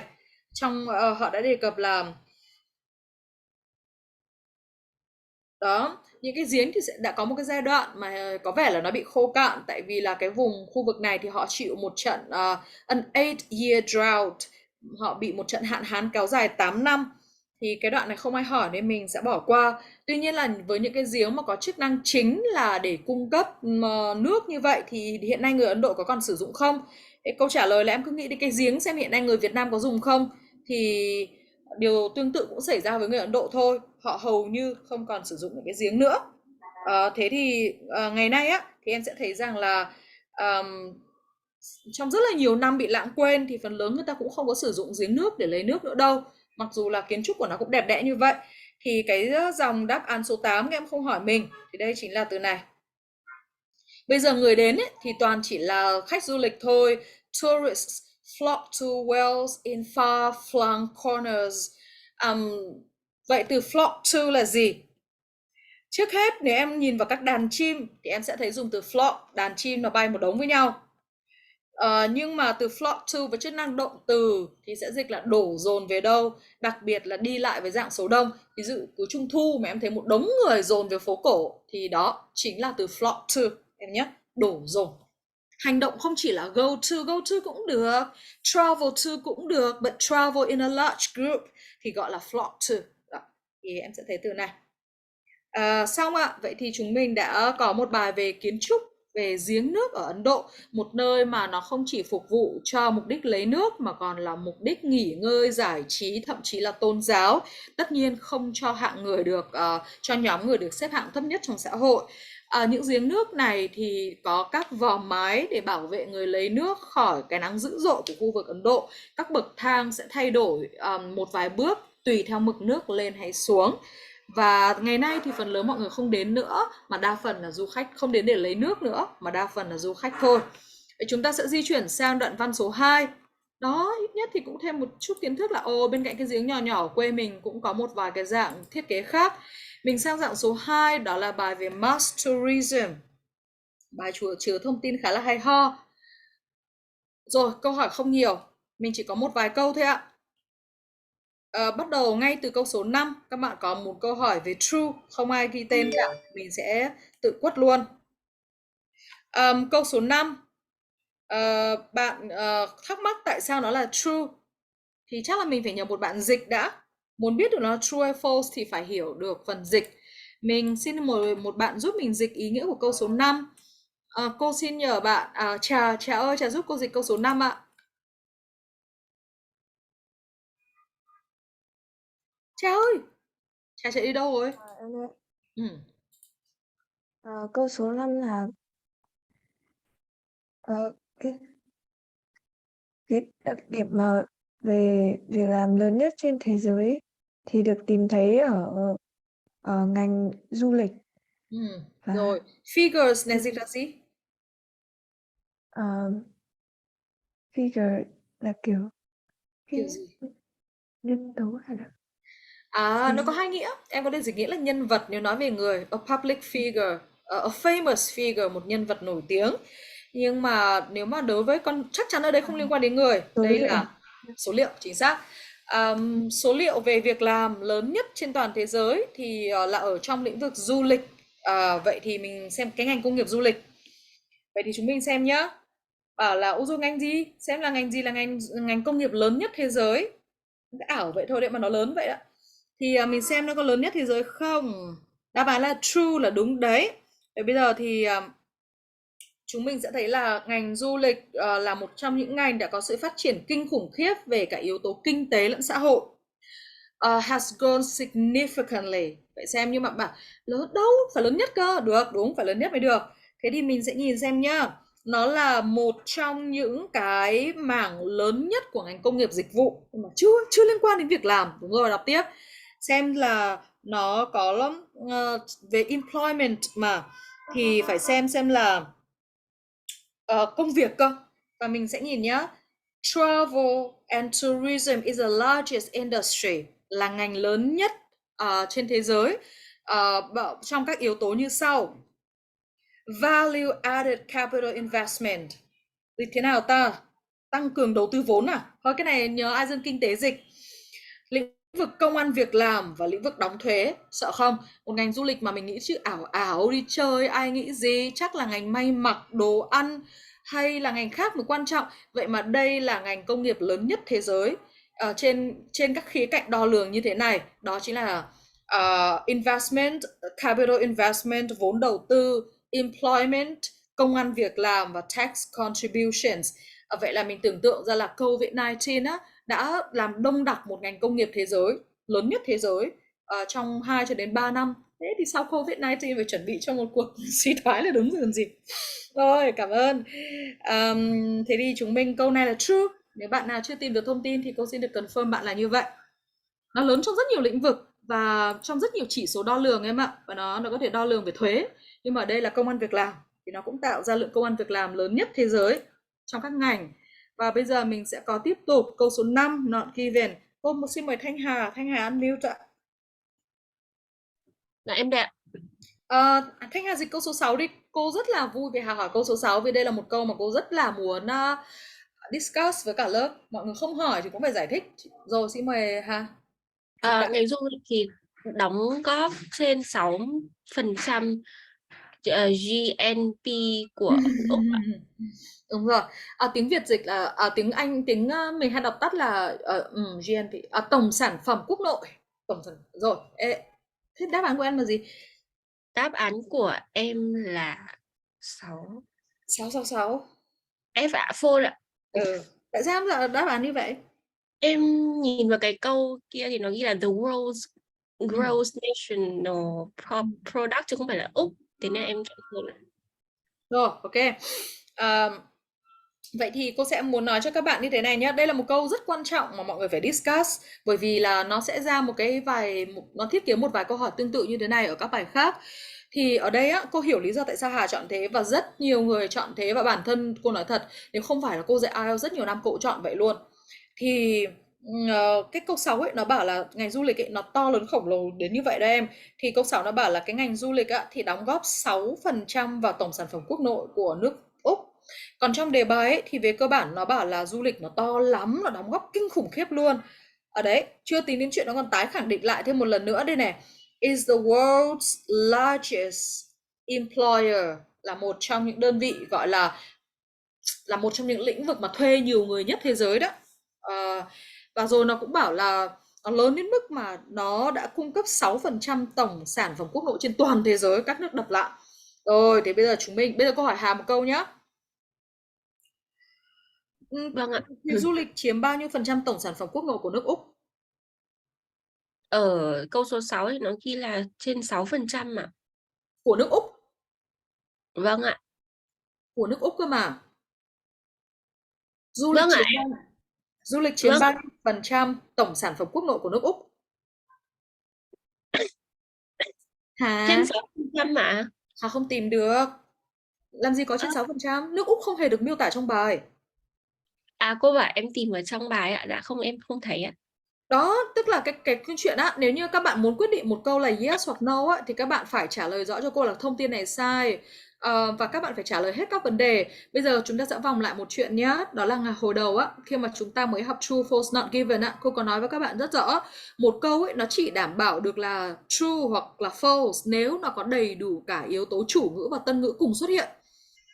Tức là nó phải tức là chủ ngữ và tân ngữ trong cái câu hỏi này đều phải được đề cập ở trong bài rồi. Xong sau đó thì em mới đọ cái khúc thông tin ở giữa xem là nó có đúng hay không. Thì nếu như mà cái câu này tourism nó có rồi, nhưng cái quan trọng các bạn có tìm được tân ngữ đâu. Thế thì câu này nó chỉ có thể đảm bảo tiêu chí là not given thôi em ạ. Một câu ấy nó được coi, nó qualified, được coi là yes hoặc no nếu nó phải cùng nói về đối tượng giống như bài đọc. Và đối tượng này thì mình nên định nghĩa là chủ ngữ và tân ngữ phải giống nhau thì các em mới có thể quyết định được là nó là yes hay no. Còn nếu như em bảo rồi nước Úc ở đâu nhỉ? Nước Úc ở đâu nhỉ? Tìm tân ngữ không thấy thì đơn giản lắm. Quyết định là not given hộ cô nha. Cứ quyết định như vậy. Tại vì mình biết là nếu mà em mà cứ ngồi nghĩ mãi ấy, là em sẽ bị confused. Mình hình thành rule cho em luôn. Là một câu chỉ đủ tiêu chuẩn là yes hoặc no, hoặc true hoặc false nếu chủ ngữ và tân ngữ của chính câu đó đều xuất hiện trong bài. Còn nếu nó không xuất hiện trong bài, ở một trong hai bộ phận gọi là incomplete information, thì em quyết định nhanh là not given hộ mình. Đó. Rồi ví dụ giống kiểu vừa nãy câu hỏi Hà là thì nếu tourism không phải là chiếm 6% của tổng sản phẩm quốc nội của nước Úc thì nó chiếm bao nhiêu hả? Hà bảo em không biết, tại vì nó có cho nước Úc đâu. Thế thì em không đọ nổi, em không có thông tin để đọ là yes hoặc no thì em phải quyết định là not given. Đấy, thế thôi nhờ. Vâng Xong. ạ. Không sao, cũng phải hỏi em mà không hỏi là cô cũng phải giải thích thôi. Câu số 6 xong, câu số 7. Hương Trang ơi, chị mời Trang unmute đi ạ. Trang muốn Dạ. học câu số... Rồi, Trang dịch cho chị câu số 7 đi ạ. Trang đợi chị chút, chị zoom lên. Vâng, câu 7 em đang dịch là ngành du lịch có ảnh hưởng đến xã hội bởi vì nó thúc đẩy cái sự giải trí. Đúng rồi. Rồi, và đáp án của Trang là gì? Em cho false. Rồi, thế thì bây giờ chúng mình xem, tức là nó không thúc đẩy giải trí hoặc là nó nào. Thế thì bây giờ chúng mình sẽ Trang ơi, trước khi chị giải thích câu này nhé Trang nhé, thì chị rất muốn nói một điều là một câu chỉ đạt được đủ tiêu chuẩn là true hoặc false nếu cả chủ ngữ và tân ngữ của nó đều được đề cập Trang ạ. Rồi, thế thì chúng mình sẽ cùng xem là liệu chúng mình có đủ được tất cả. Tại vì nếu không được đề cập thì là not given. Tourism, social impact and recreation bằng với entertainment đây cả lớp. Rồi, kéo lên nhỉ. Trang không biết Trang tìm được ở đâu. Em tìm được ở đoạn Trang zoom nhỏ lại cho Trang nào. câu cuối cùng của cái đoạn lúc nãy đang chữa. Đoạn C đúng không em? Đoạn gì ạ? Vì vậy mà tourism, tức là nó trình bày một đống số liệu phía trên em, nó trích toàn là quất là 6%, 7%, 1 tỷ các con số. Sau nó mới kết luận lại là rõ ràng là tourism thì có vai trò rất là profound, sâu sắc, quan trọng trên vào nền kinh tế thế giới. Và đấy, bởi vì những cái ảnh hưởng về mặt travel rồi mặt công việc thì cuối cùng là nó cũng nó lại một lần nữa ảnh hưởng lên xã hội. Đấy, tức là nó bảo là cái bọn tourism nó ảnh hưởng đến nền kinh tế thế giới kinh lắm. Và cũng tại vì là nó cũng có ảnh hưởng và bởi vì là nó cũng có cái tác dụng về mặt employment, tạo ra công ăn việc làm, rồi là các cái ảnh hưởng giáo dục, kiểu người ta đi lại thì người ta học hỏi được tí tí.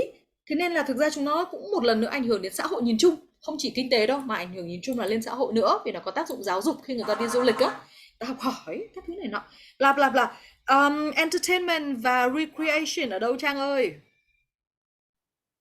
Không có ạ. Không có thì sao? Không có thì là gì? Not given ạ. Thì Trang có biết là cái chữ không có trong tiếng Việt dịch chay ra tiếng Anh chính là not given không Trang? Vâng ạ. Thì cái chữ not given trong tiếng Anh nó là thế đấy, nó là không có mà em. Rồi, thế thì ở đây cả cái câu 6 và câu 7 ấy, nó đều thống nhất với nhau một điểm là em không tìm được tân ngữ thì em phải quyết định là không có, tức là not given. Ôi, xong nhá. Chúng mình di chuyển tiếp sang câu tiếp theo là không ai hỏi nữa, câu số 8. Một người hỏi nhưng không muốn nêu tên. Rồi, nốt câu số 8 là xong rồi nào. Phải nhờ dịch. Nhờ dịch và cô sẽ xin được nhờ Vinh. Vinh unmute đi ạ. Em là cô đây ạ. Em dịch hộ cô câu số 8 với Vinh. Câu số 8. Du lịch có một tầm ảnh hưởng. Câu 8. 8. Chúng mình phải làm straight. Cô đang zoom.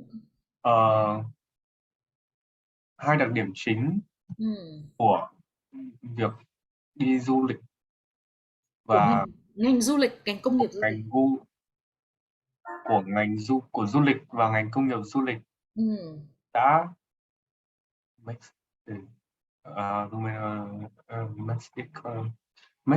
make its economic significance difficult. How to make the future makes it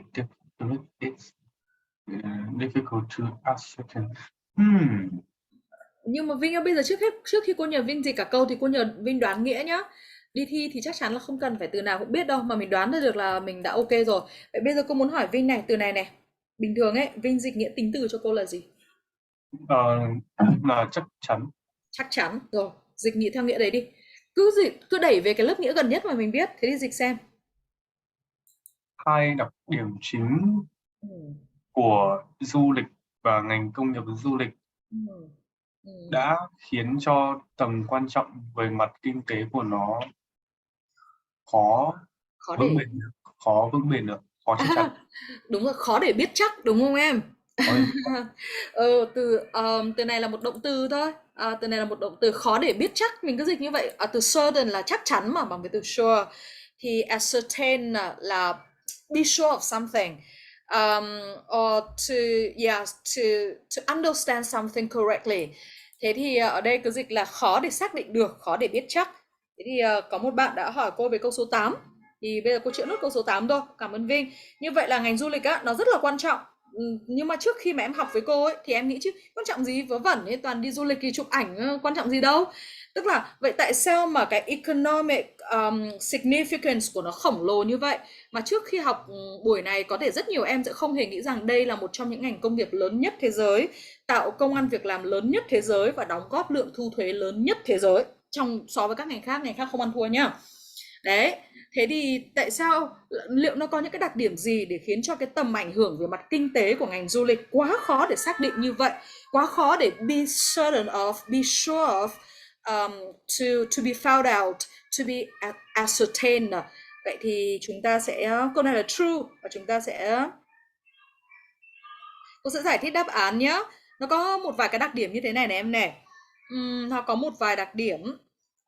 Đó là mặc dù là cái ngành quan trọng nó quan trọng đến như vậy, đoạn C trình bày, nhưng mà những cái vấn đề của ngành du lịch á, một vài vấn đề của ngành du lịch đã hidden, đã che đi mất có một vài vấn đề đã che đi mất cái tầm ảnh hưởng về mặt kinh tế của nó. Là gì? Xem nhá, xem cái vấn đề dưới dạng plural. Major problems chắc là 2 rồi, hoặc 3 hoặc 4, không thể là 1. Là gì? Đọc hết cụm từ. Are the diversity and the fragmentation of the industry itself. Như vậy là ngành công nghiệp á, nó rất quan trọng nhưng có một vài vấn đề khiến cho tầm ảnh hưởng kinh tế của nó bị hidden, che mất. Mình nghĩ đi chơi ăn uống vớ vẩn này, ai dè đóng góp vào ngành công nghiệp lớn nhất thế giới. Bởi vì thứ nhất, đó là khi nó một là tính đa dạng hóa. Ở phía dưới nó trình bày đó là khi em ở trong nhà hàng, khách sạn, khi em đi ăn đồ ăn địa phương, em mua cái chiếu cói hay cái gì đó, em không nghĩ rằng nó trực tiếp đóng góp vào ngành du lịch. Đấy, nhưng thực ra nó chính là như vậy, diversity. Thứ hai đó chính là tính fragmentation. Fragmentation đó chính là tính đứt đoạn, tức là em không tiêu một cục chỉ ra là tôi tiêu trực tiếp cho ngành này, mà nó chia ra trong quá nhiều lĩnh vực nhỏ lẻ. Rồi em đi cái taxi ra sân bay Nội Bài, em bảo đấy là ngành transportation chứ, nó là một phần của tourism. Thì hai đặc điểm này khiến cho tầm quan trọng của nó bị hidden or obscured, like not easy to understand. Obscured là not easy to understand, confusing. Thôi, cảm ơn em. Đó là tất cả những câu hỏi mà em đã hỏi mình. Vậy thì đối với cái bài đọc rất ngắn này, mình cũng sẽ không khai thác gì thêm nữa. Chúng ta chỉ biết rằng đây là một trong những ngành công nghiệp đã phát triển kinh khủng trong những năm qua và nó có sự đóng góp rất là lớn đối với các quốc gia. Mình sẽ lấy một ví dụ. Nếu mà em có làm bài rồi á, thì em sẽ nhìn thấy đây là list của tất cả những quốc gia mà ngành công nghiệp chính và họ buộc phải phụ thuộc vào là rất lớn. Chúng ta sẽ nhìn thấy là bạn em có hỏi một câu nữa, đó chính là number one ranked employer. Mình có một câu hỏi nữa, bạn có hỏi mình, đó chính là câu hỏi số, xong rồi đấy ạ. Câu hỏi số 12, bạn Hoa có hỏi chị là câu hỏi số 12 thì bài họ có hỏi như thế này này. The travel and tourism industry is a major, là lớn, chính yếu. Thì Hoa hỏi là Hoa ghi chữ là ranked, đáp án của nó thì phải là major employer rồi, là cái đơn vị tạo ra công ăn việc làm chính. Thì Hoa có hỏi mình là chị ơi em có viết là ranked employer thì có được không? Thì câu trả lời của mình là Hoa ơi không được đâu em ạ. Tại vì cái chữ the number one ranked này nó bằng với chữ major. Mình không thể bỏ cả cụm đi được. Nói chung là đã lấy đáp án từ bài thì cái cụm tính từ phải quất hết. Nhưng mà vậy em sẽ hỏi mình là thế giả sử như là em viết cả cụm đi là em viết cả cụm không được, là the number one ranked employer thì em bị thừa từ, chính xác là em bị thừa từ. Vậy thì mà cái từ major nó lại bằng từ number one rồi. Number one ranked thì ở đây chỉ còn nên giữ lại từ employer thôi em ạ. Thì chúng mình thử nhìn nhé, đây là một trong những ngành công nghiệp lớn nhất và tạo ra công ăn việc làm lớn nhất. Em nhìn qua một chút tên các quốc gia: Germany, Hong Kong, Italy, Jamaica, Japan, Singapore, United Kingdom, United States. Em nhìn toàn những nước là trúng quả, gọi là bị quả đậm và COVID-19 đó. Tại vì chắc chắn là họ sẽ bị trao đảo cực kỳ lớn khi ngành công nghiệp number one ranked employer của họ đang trao đảo đó. Nhìn vào một cái bài đọc ấy là em có thể tưởng tượng là COVID-19 nó ảnh hưởng các quốc gia nhưng không phải là ảnh hưởng với một mức độ equally. Đây này, cái list này. Em hiểu không? Đấy chính là đặc điểm của information is not knowledge. Em chỉ nhìn vào một mẩu thông tin bài IELTS viết thôi, em có thể tự suy ra được cái knowledge cho riêng mình. Đó, không chỉ là một bài đọc IELTS. Xong, cảm ơn em. Em không hỏi gì nữa, vậy mình xin rời đi. Đó, đây là một ngành công nghiệp rất lớn và đây là những quốc gia dính quả đậm sau COVID-19. Xong, cảm ơn em và đã đến lúc mà mình sẽ chuyển sang một phần nữa, đó chính là phần mình có một phần mà bình thường ấy, nếu có thời gian trên lớp lúc nào mình cũng để em làm, nhưng tại vì là mình thì rất là muốn em có thêm thời gian nữa để học môn nghe nên là mình sẽ không động đến những cái từ vựng này. Mình thử hỏi nhanh nhé, xem có nhớ được không. Mình xin được nhờ Bảo Ngọc Trần ạ. Bảo Ngọc ơi, Bảo Ngọc có nhớ nghĩa của từ irrigation không?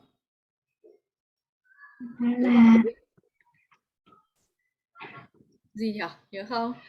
Em nhớ nhưng mà em đang tìm cái nghĩa tiếng Anh. Không sao, tiếng Việt em cứ nói nghĩa gần gần là được. Liên quan đến is of supplying water to an area of land. Rồi, tưới tiêu, descend, nhớ nghĩa không? Descending dragons. Là hạ long. Descend là gì nhỉ? Đi xuống. Đi xuống, bước xuống. Negotiate, nhớ nghĩa không? Chưa. When the level of water changes, quá khứ đơn, bởi vì bây giờ người ta không dùng nữa. When the level of water changed, some steps must be negotiated. Đoán xem nghĩa của nó là gì? Đây. Thay đổi, linh hoạt, đàm phán, đúng không? Tóm lại là khi mà đối với việc khi em khai thác một cái nước á, cái nguồn nước thì mực nước lên xuống thì em sẽ phải thay đổi các cái bước đi theo nó thôi.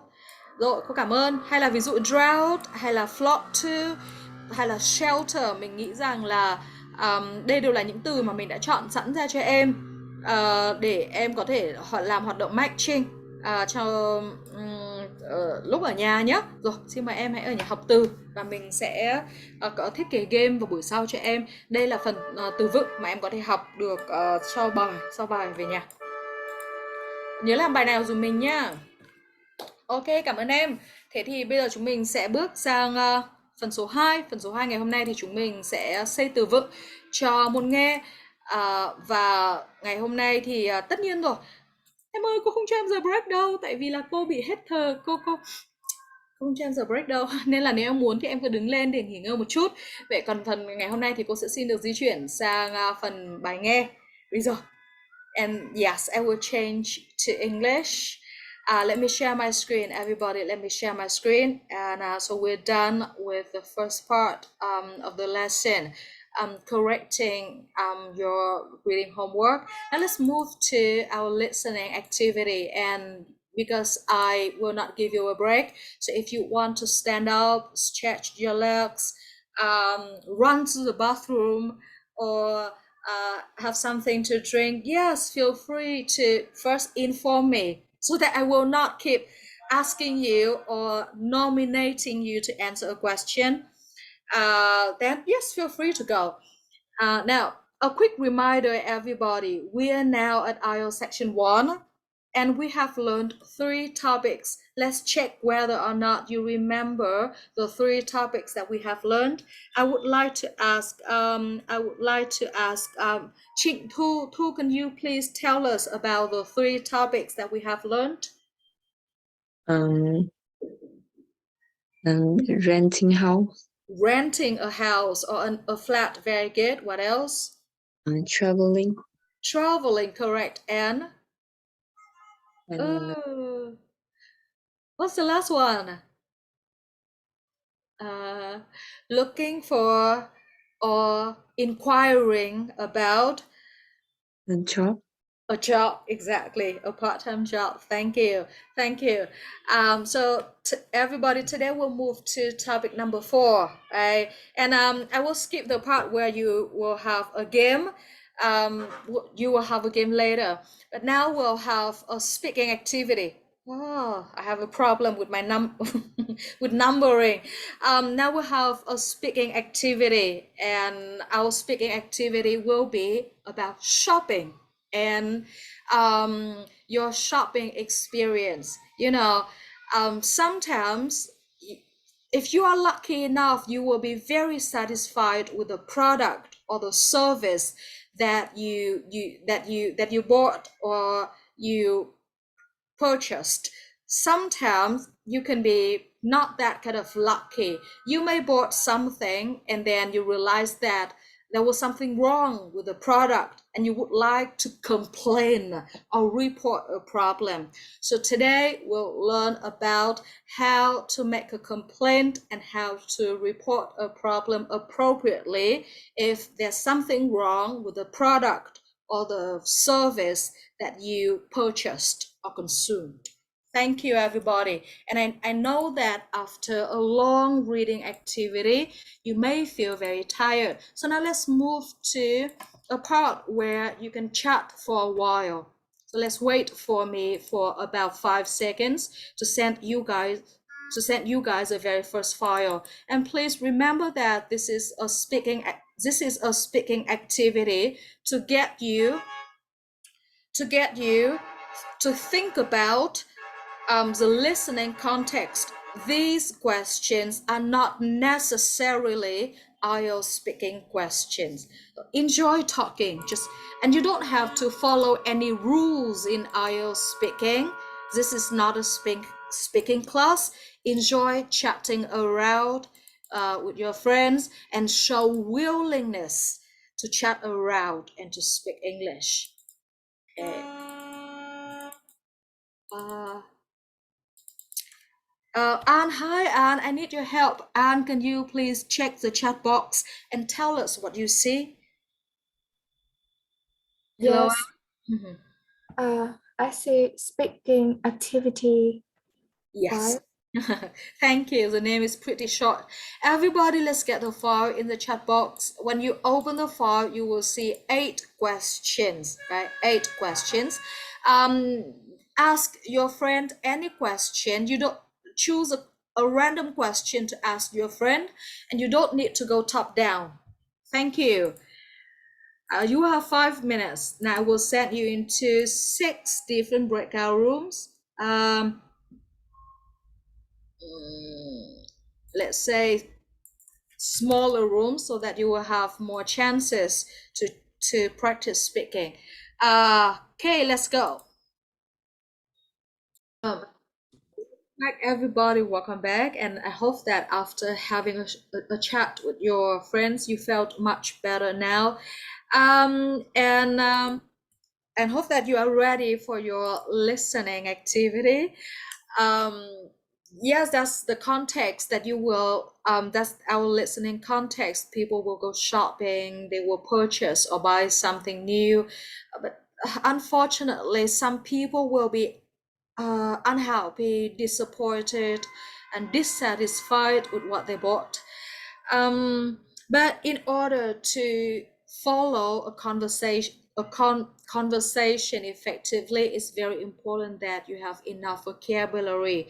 Just like you need to learn the word work permit or vacancy or the word terrace in the previous topics. Now, you also, if you want to make a complaint and you want to make yourself clear so that everybody understand you, you need necessary vocabulary to make a complaint in another language, in English. So now I will send you another file.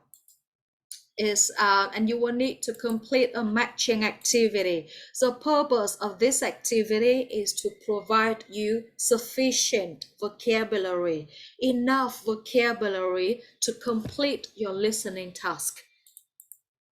All right.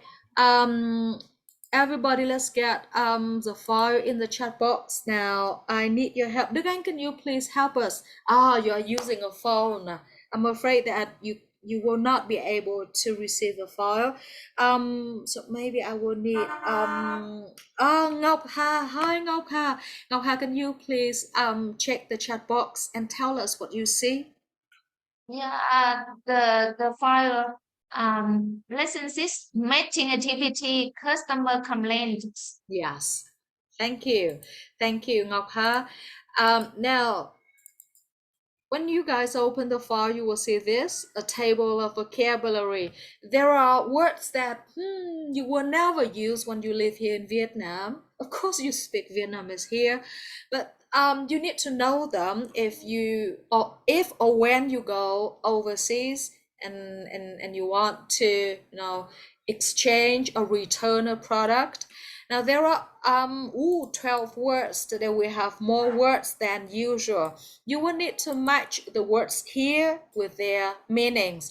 For example, maybe the word refund is easy for you guys, but what is store credit? It sounds yeah. So imagine you will go shopping, or maybe you want to return a product. And people say, oh, we can offer you store credit. You need to know what it is, right? This is, we need to learn the specific language which is used in the context. Thank you. So let's get the file in the chat box, and I will send you, now I will send you into a new room with new friends. The beauty of learning online is that you never know who you will work with in the next activity. Okay, accept my invitation, please, and complete our matching activity. Let's go. Let me check. Let's check the answers all together here. We have several words, and yes, in order to hold a conversation or follow a conversation, you need to have the necessary vocabulary, right? So number one, well, let's complete this activity together. Giang Chen, please. Giang Chen, can you please refund? What does it mean? I put it with J. Pay money back to you. Exactly. Pay money back to you. Okay, let's imagine that you bought a product and then you are not very happy with what you bought. Then you may bring it to the store and you say, I want a refund. So what refund is both a verb and a noun. Yes, you want your money back, Jay, or when people refund you, they pay your money back. And next, Zhang Chen keep going. Store credit. What is store credit? I didn't do it. Okay. Now let's scan the table. I can give you an example. Right here, imagine you bought something from me, and you are not happy with the product at all.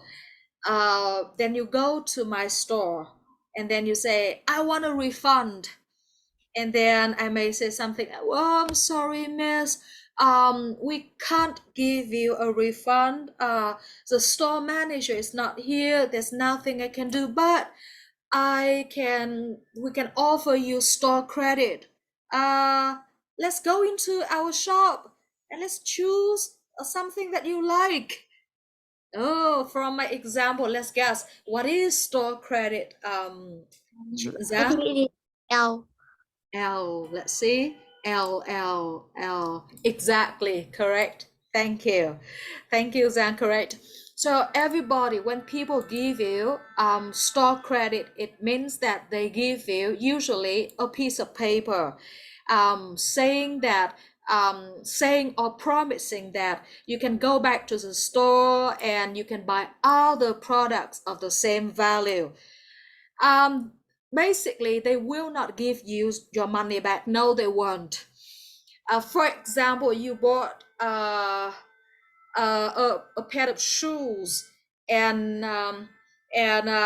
it's about 1 million VND, and then you go to the shop and then you say something like, I don't like the shoes, they are terrible, but the shop they don't refund you. Instead, they let you buy other products, like maybe a t-shirt, maybe a shirt, or a baseball cap of the same value. 1 million VND. That's store credit.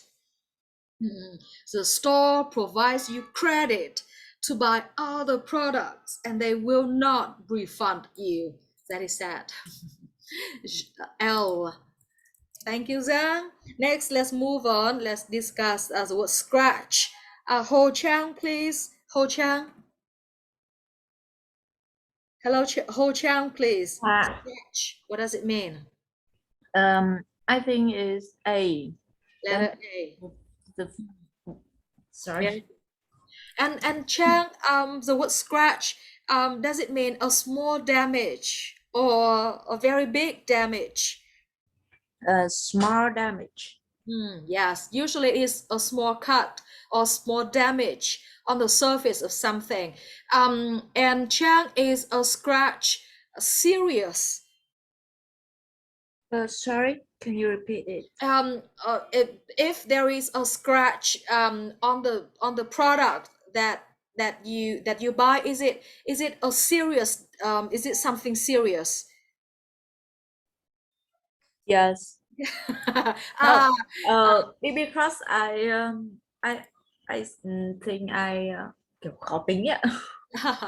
No, you are not difficult at all, Chang. You are not difficult. Many people will become very angry if they buy an iPhone 14, and on the day they receive their iPhone, there is a scratch on the screen. Many people will react very strongly. You are not difficult at all. That's something I can understand. But usually a scratch is just something like a small cut. But no one wants a scratch or scratches on a new product. Chang, next, keep moving. Number 4, an invoice. I think it's a bill or request for payment for sales. Exactly. An invoice is a bill. I think that maybe in when you watch movies, you hear the word bill more often, right? From what I see, the word invoice is more formal compared to the word bill, but they mean exactly the same thing. Thank you, Chang. So the word bill, where is that? Which letter, Chang? Sorry. Number 4.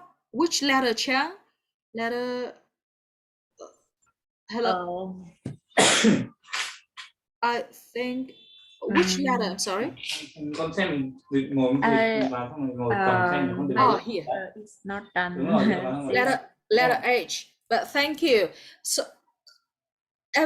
everybody think about maybe maybe you go to a restaurant, and after you have a dinner, then people will give you a bill, a piece of paper saying that now you need to pay us this amount of money. A bill is an invoice, and basically it is a request for payment. You ate dinner here, we served you, now let's pay us money before you leave our restaurant. That is an invoice or a bill. But now let's talk about the difference between an invoice and a receipt. Number 5, thank you, Chang. Now I would like to discuss number 5 with, I would like to ask, Đức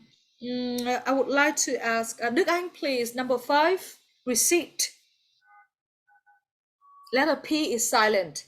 Hello, 5, please.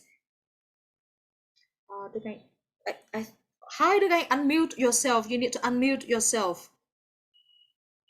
Maybe he's not here because his internet connection is not good. I think that his account is here, but okay, Tung Anh, please, receipt. Yes, receipt, I guess is a bill or a request. We already, H has been taken. H, receipt. Sorry, receive a piece of paper that show that good or service has been paid. Yes, exactly. Now everybody, the word receipt, P is silent. Basically, it means we have already received your money. Now this is evidence. So imagine, let's go back to our restaurant context. You had a dinner, right? And you enjoyed your dinner, and people served you. And then before you left the restaurant, they brought. Okay. Okay, so now people give you a piece of paper saying that you need to pay them maybe 5 million VND because you had a dinner there. That is a request of payment. That is a bill or an invoice. And then you take out your wallet. You take out a card, and then you swipe your card. You pay for your dinner. And then maybe a waiter will give you another piece of paper. And that piece of paper is the evidence that they already received your money and you have already paid money for your meal. And that is a receipt. It's a piece of paper saying that people have already received your money. Right? That's a transaction, right? We need evidence for everything. Thank you, Tung Anh. And number 6, repair. Tung Anh, number 6. Yes. Number 6. Repair. Yes. Number 6 is match with C. Fix something. Exactly. So, for example, you bought a product and you are not happy with that product. You bring it back to the store. You may want a refund. You say, I want my money back. But they may refuse to give you a refund. They may say, oh, I can offer you store credit. And then you say, no, stop being crazy. There's a scratch on my new iPhone. I want my money back. And then they may Okay, then they may ask, I'm sorry, can I see your receipt to make sure that you bought a product here at our store? And then you show them your receipt. And then, of course, the store doesn't want to pay your money back. They may offer to repair or fix the product for you, right? So let's move on. Number 7, I would like to ask, we're going to finish. I would like to ask Fanan, please, waterproof. Hello, Fanan, number 7. And can you please, waterproof? Waterproof mesh with eye does not let water through. Yes, or water resistant, right? Thank you. So when you guys go, I don't know if you guys are wearing a watch or not, but if you look at the back of a watch, sometimes you may see letters WR, and WR, they stand for water resistant or waterproof. It means that if your watch is waterproof or water resistant, it means that water cannot enter your watch. Next, still unregistered. What does it mean? Hello, Anne? Number 8. Number 8 mesh with D to put information, especially your name, into an official list or record. Yes, exactly. Now, even though you are a customer, yes, you bought something at a store, but you can't just rush into the store and say, I want to talk to the store manager. No, sometimes you have to wait. You need to fill in a form. You need to put your name there. You need to fill in a register form so that people will arrange time for you to come register. And number 9, thank you, Anne. I would Peeling, please, procedure. Yes, teacher. I think that the number 9 is G. Letter G. Letter G, yes. A way of doing something or a series of steps. Now, if you want to make a complaint, first of all, maybe you need to call the store in advance, or you need to go on the internet and fill in a register form, putting your name and the time that you want to go to the store. And you need to bring the invoice or the receipt with you, because people may want to check. Usually they want to check whether or not you really bought a product in their store, and then maybe they will let you talk with the store manager. That is the whole procedure if you want to make a complaint, right?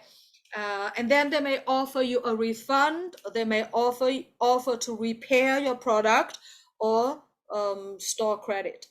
Next, link, ruin. What does it mean? Ruin, I think that is damage, but I think that in this word, I think that is a damage, something so badly that is lose all its value is F. So which has a stronger meaning, ruin or damage? I think that damage is something in physical activity, for some kind of like how that. about the word ruin? I'm asking which has a stronger meaning, damage or ruin? Yeah, I don't know this one. The word ruin, Oh my right? God. The word ruin has a higher level. It means damage something so badly, so terribly. So ruin, it has a much stronger meaning. Thank you. And now 11, we're going to finish. 11, Phong, please, shrink. Become smaller. Become smaller, exactly, B. We learned this word before. And the last word, Phong, do you want to try saying this word as a verb? I know that as a noun, like tears, and when she cries, and there are tears. But as a verb, it is pronounced a little bit different. Letter K. I'm sorry. How do how? They made something by pulling it apart. Yeah. Yes. Letter K. But do you want to try saying this word as a verb? It is. I just know the word tear, like crying. The same spelling, but different pronunciation. This is tear, air and tear. The act of pulling something apart. Thank you. Okay, everybody, now let's have a game. You love games, right? You love games, don't you? Let's have a pronunciation game, and I'm about to send you a link. Yes. Subvocalization. It means, once again, I remember that I already explained what subvocalization is, but yes, let's explain this word again. It means to think about the sound of a word in your head. Say a word in your head. Many candidates usually do it in a listening test because they want to think about the pronunciation of a word, but they don't want to make noise in an exam room. They don't want to disturb other candidates, so they think about the sound. Yes, this is good. And I'm going to send you a link. Then you will need to think about how a sound, how to say a word in your head first, and yes, you also need to match the sound phonetic transcription with the right word. Now let me show you guys. Let's hit the button start, and you will see something fly by. Right here, let's look at this, and you will need to think about the sound, and then think about the words here. Which word should be pronounced this way? And the phonetic transcription here is taken from Oxford Dictionary. Thank you. Surface. Ooh, that is surface, and it is never surface. Surface. Damage the surface of something. Right, everybody, let's get the link in the chat box. Challenge yourself and tell me when you are done. Thank you. Hi. We need your help now. These are the words that appeared in the game that you have just played. Can you help us with pronunciation? Can you say this word? Number one. Ruin. Ruin, yes. A short word but two syllables, everybody. Ru and in. Ruin. Number two. Receipt. Receipt, beautiful. Letter P is totally silent. So you don't have to say receipt. No, that's receipt. Number three. Procedure. Procedure, good job. And number four. Tear. Tear, thank you. Thank you. Now, everybody, this is tear as a verb and tear as a noun. It's the same spelling, but they mean different things with different pronunciation. Thank you, Ngao. And Đức Anh, please, can you please unmute yourself? We need your help. Đức Anh? Hi. Can you help me to say number 5? Invoice. Invoice. Number 6? Surface. Surface. Everybody, don't say that surface, right? Because if you pronounce it that way, you won't be able to catch it or recognize it when it appears in the recording. Surface. And number 7, Đức Anh? It's resistance. Resistant. And number 8? Purchase. Purchase. Thank you. Thank you, Đức Anh. Correct. Very nice.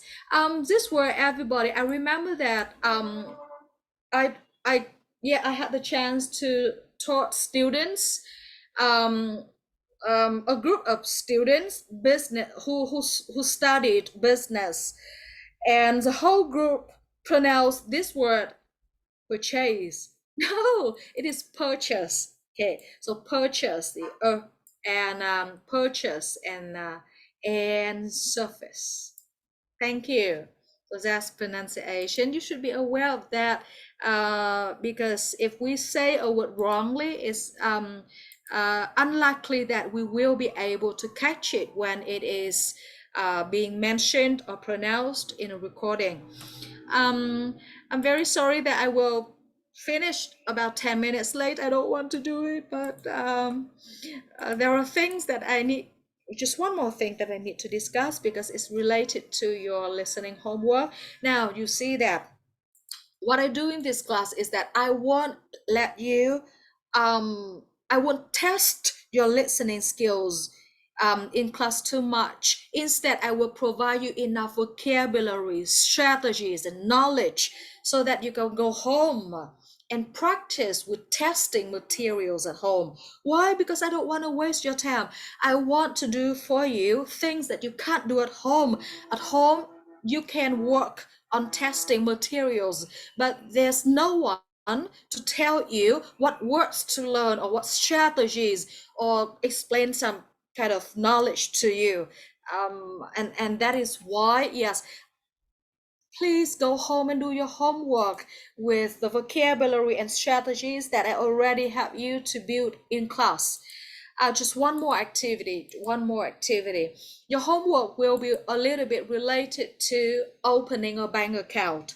Now, when you study abroad, and it's very important that you have a bank account, right? You will need to go to the bank, open an account, and understand the language that people use when they talk about money or making a payment. Your homework will be a little bit related to that. So yes, let's finish this activity, then I will set you free. Okay, let's wait for me for about 5 seconds here. Ooh.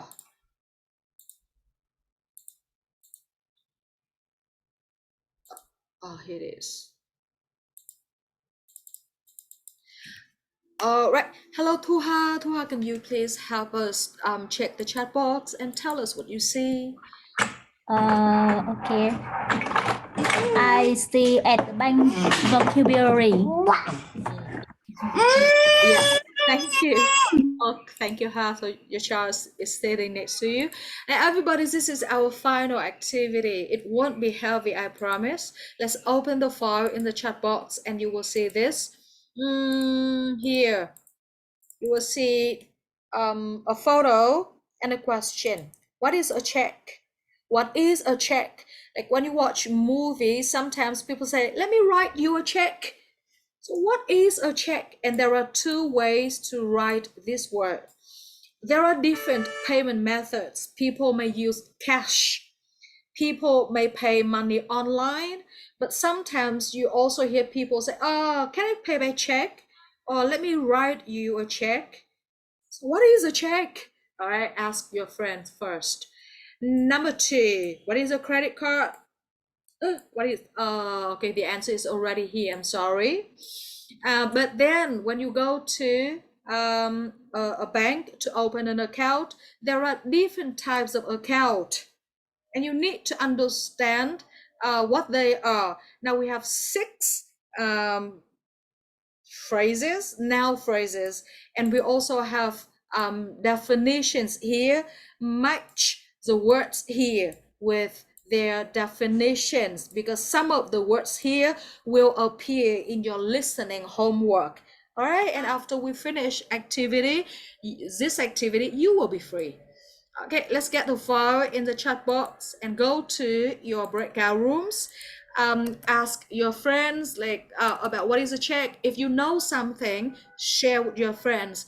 If you have used a credit card, share what it is with your friends, or maybe the advantages and disadvantages of using a credit card, and then complete your matching activity.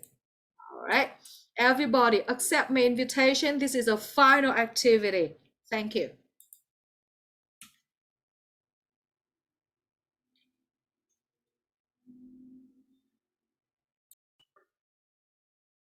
Hi, everybody. Welcome back. Let's have a short discussion and then, yes, you will be free.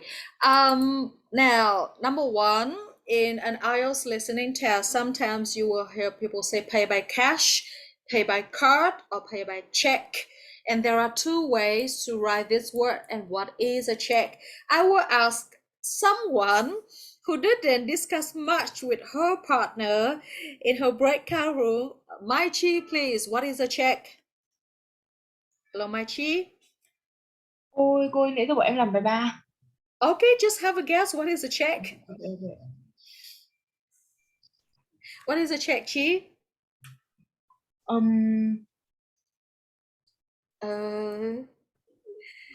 Like nó có phải là kiểu em biết tiếng Việt cái này nó có phải là kiểu ngân phiếu hay là Yes, chi phiếu. Chi phiếu. Okay, everybody, a check. This is, now let's take a look at this. This is an example. This is a check. This is a check, yes. So you see here, a check is basically a piece of paper. And a person can write the amount of money that he or she wants to give to another person to pay maybe for a product or for a service, and then that person will need to sign his or her name. Now, Chi, can you unmute yourself? And I would like to ask you a little bit about a check. Yes. Can you print a check by yourself, or can you print a check by yourself, like make a form and then you sign it? like I think I cannot do that. Who will offer or print a check? If you want a check or a book of checks, where should you go to? Is that a bank? Yes, you will need to go to a bank, fill in a form, and then the bank will examine whether or not you are qualified to receive a check or a checkbook. And cheap is paying by check a popular method in Vietnam? No. No, it's not popular because people are afraid that things a check can be fake. Right. Thank you. So here, everybody, this is a check, and it's a payment method, but you can't. It's a piece of paper and a form, but you can't print it or produce it by yourself. It's illegal. You have to go to a bank, and then the bank will issue a checkbook. It will provide you with a checkbook, and then instead of, when you pay for something, instead of giving people money, you can just write out your name and the amount of money, and then you sign your name, and the person who receives your check can take it to a bank and then exchange the check for money. So that's when people say, yeah, I will write you a check. It means that they will write on a piece of paper issued or provided by a bank. Thank you, Chi. And then credit card, the answer is already here. It's a card that allows you to borrow money to spend. You don't spend your own money, you spend first and pay back later, which is not good at all. I don't have a credit card, so, but I know that some people can use a credit card very wisely, and he or she can still benefit a lot from using a credit card. So yeah, let's finish this activity, and then I will set you guys free. I would like to ask Hương Trang, please, number one. Number one is a joint account. A joint account. That's number one. Trang, you work at a bank, right? I don't know if I remember correctly, Trang. Yeah. In Vietnam, is it are people allowed to own a joint account, like an account shared by two people? No, yeah. No, right? Because I don't have a joint account, and I don't share my account with my boyfriend or my mom. or anyone else. But I know that in some country, people are allowed to share the account. Like both names are on the same account. Like share the account with their wife or husband.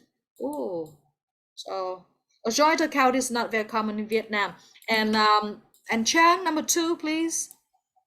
Number 2, a credit card. Yes, a credit card. And number 3, Chang. Number 3, interest rate. Exactly. Now, if you borrow money from the bank, you will need to pay the bank something, right? Why? Because a bank is not a charity. A bank doesn't care about your life. A bank is not your parents. It doesn't have to provide you money. If you borrow money from the bank, you have to pay an extra amount of money. Yes, you need to pay back money, and then you have to pay an extra amount, and the extra amount is called interest, right? It can be 6% a year, or 9% a year, or 10% a year, and that percent is called a rate, an interest rate, right? So when you go to a bank and you want to maybe borrow money, people will also discuss with you about the interest rate, the rate of the extra amount of money that you have to pay the bank. Thank you. Thank you. Next, let's move on. I would like to ask, we're going to finish. I would like to ask Fanan, please. Hello, Fanan. Number 544, please. Is there something wrong here? Hello, Anne. A place where you can take your money, an ATM, but I don't know, ATM is a British or an English, British or American English word, but yeah, there's another name for it. What is that? And what is your answer? ATM. Hello? Hello, Anne? I suppose that, yes. I'm not. A place where you can take your cash out of your account. Okay, so here I can't hear you, Anne, I'm sorry. I need your help. Trịnh Thu, please. Number 4 is cash point.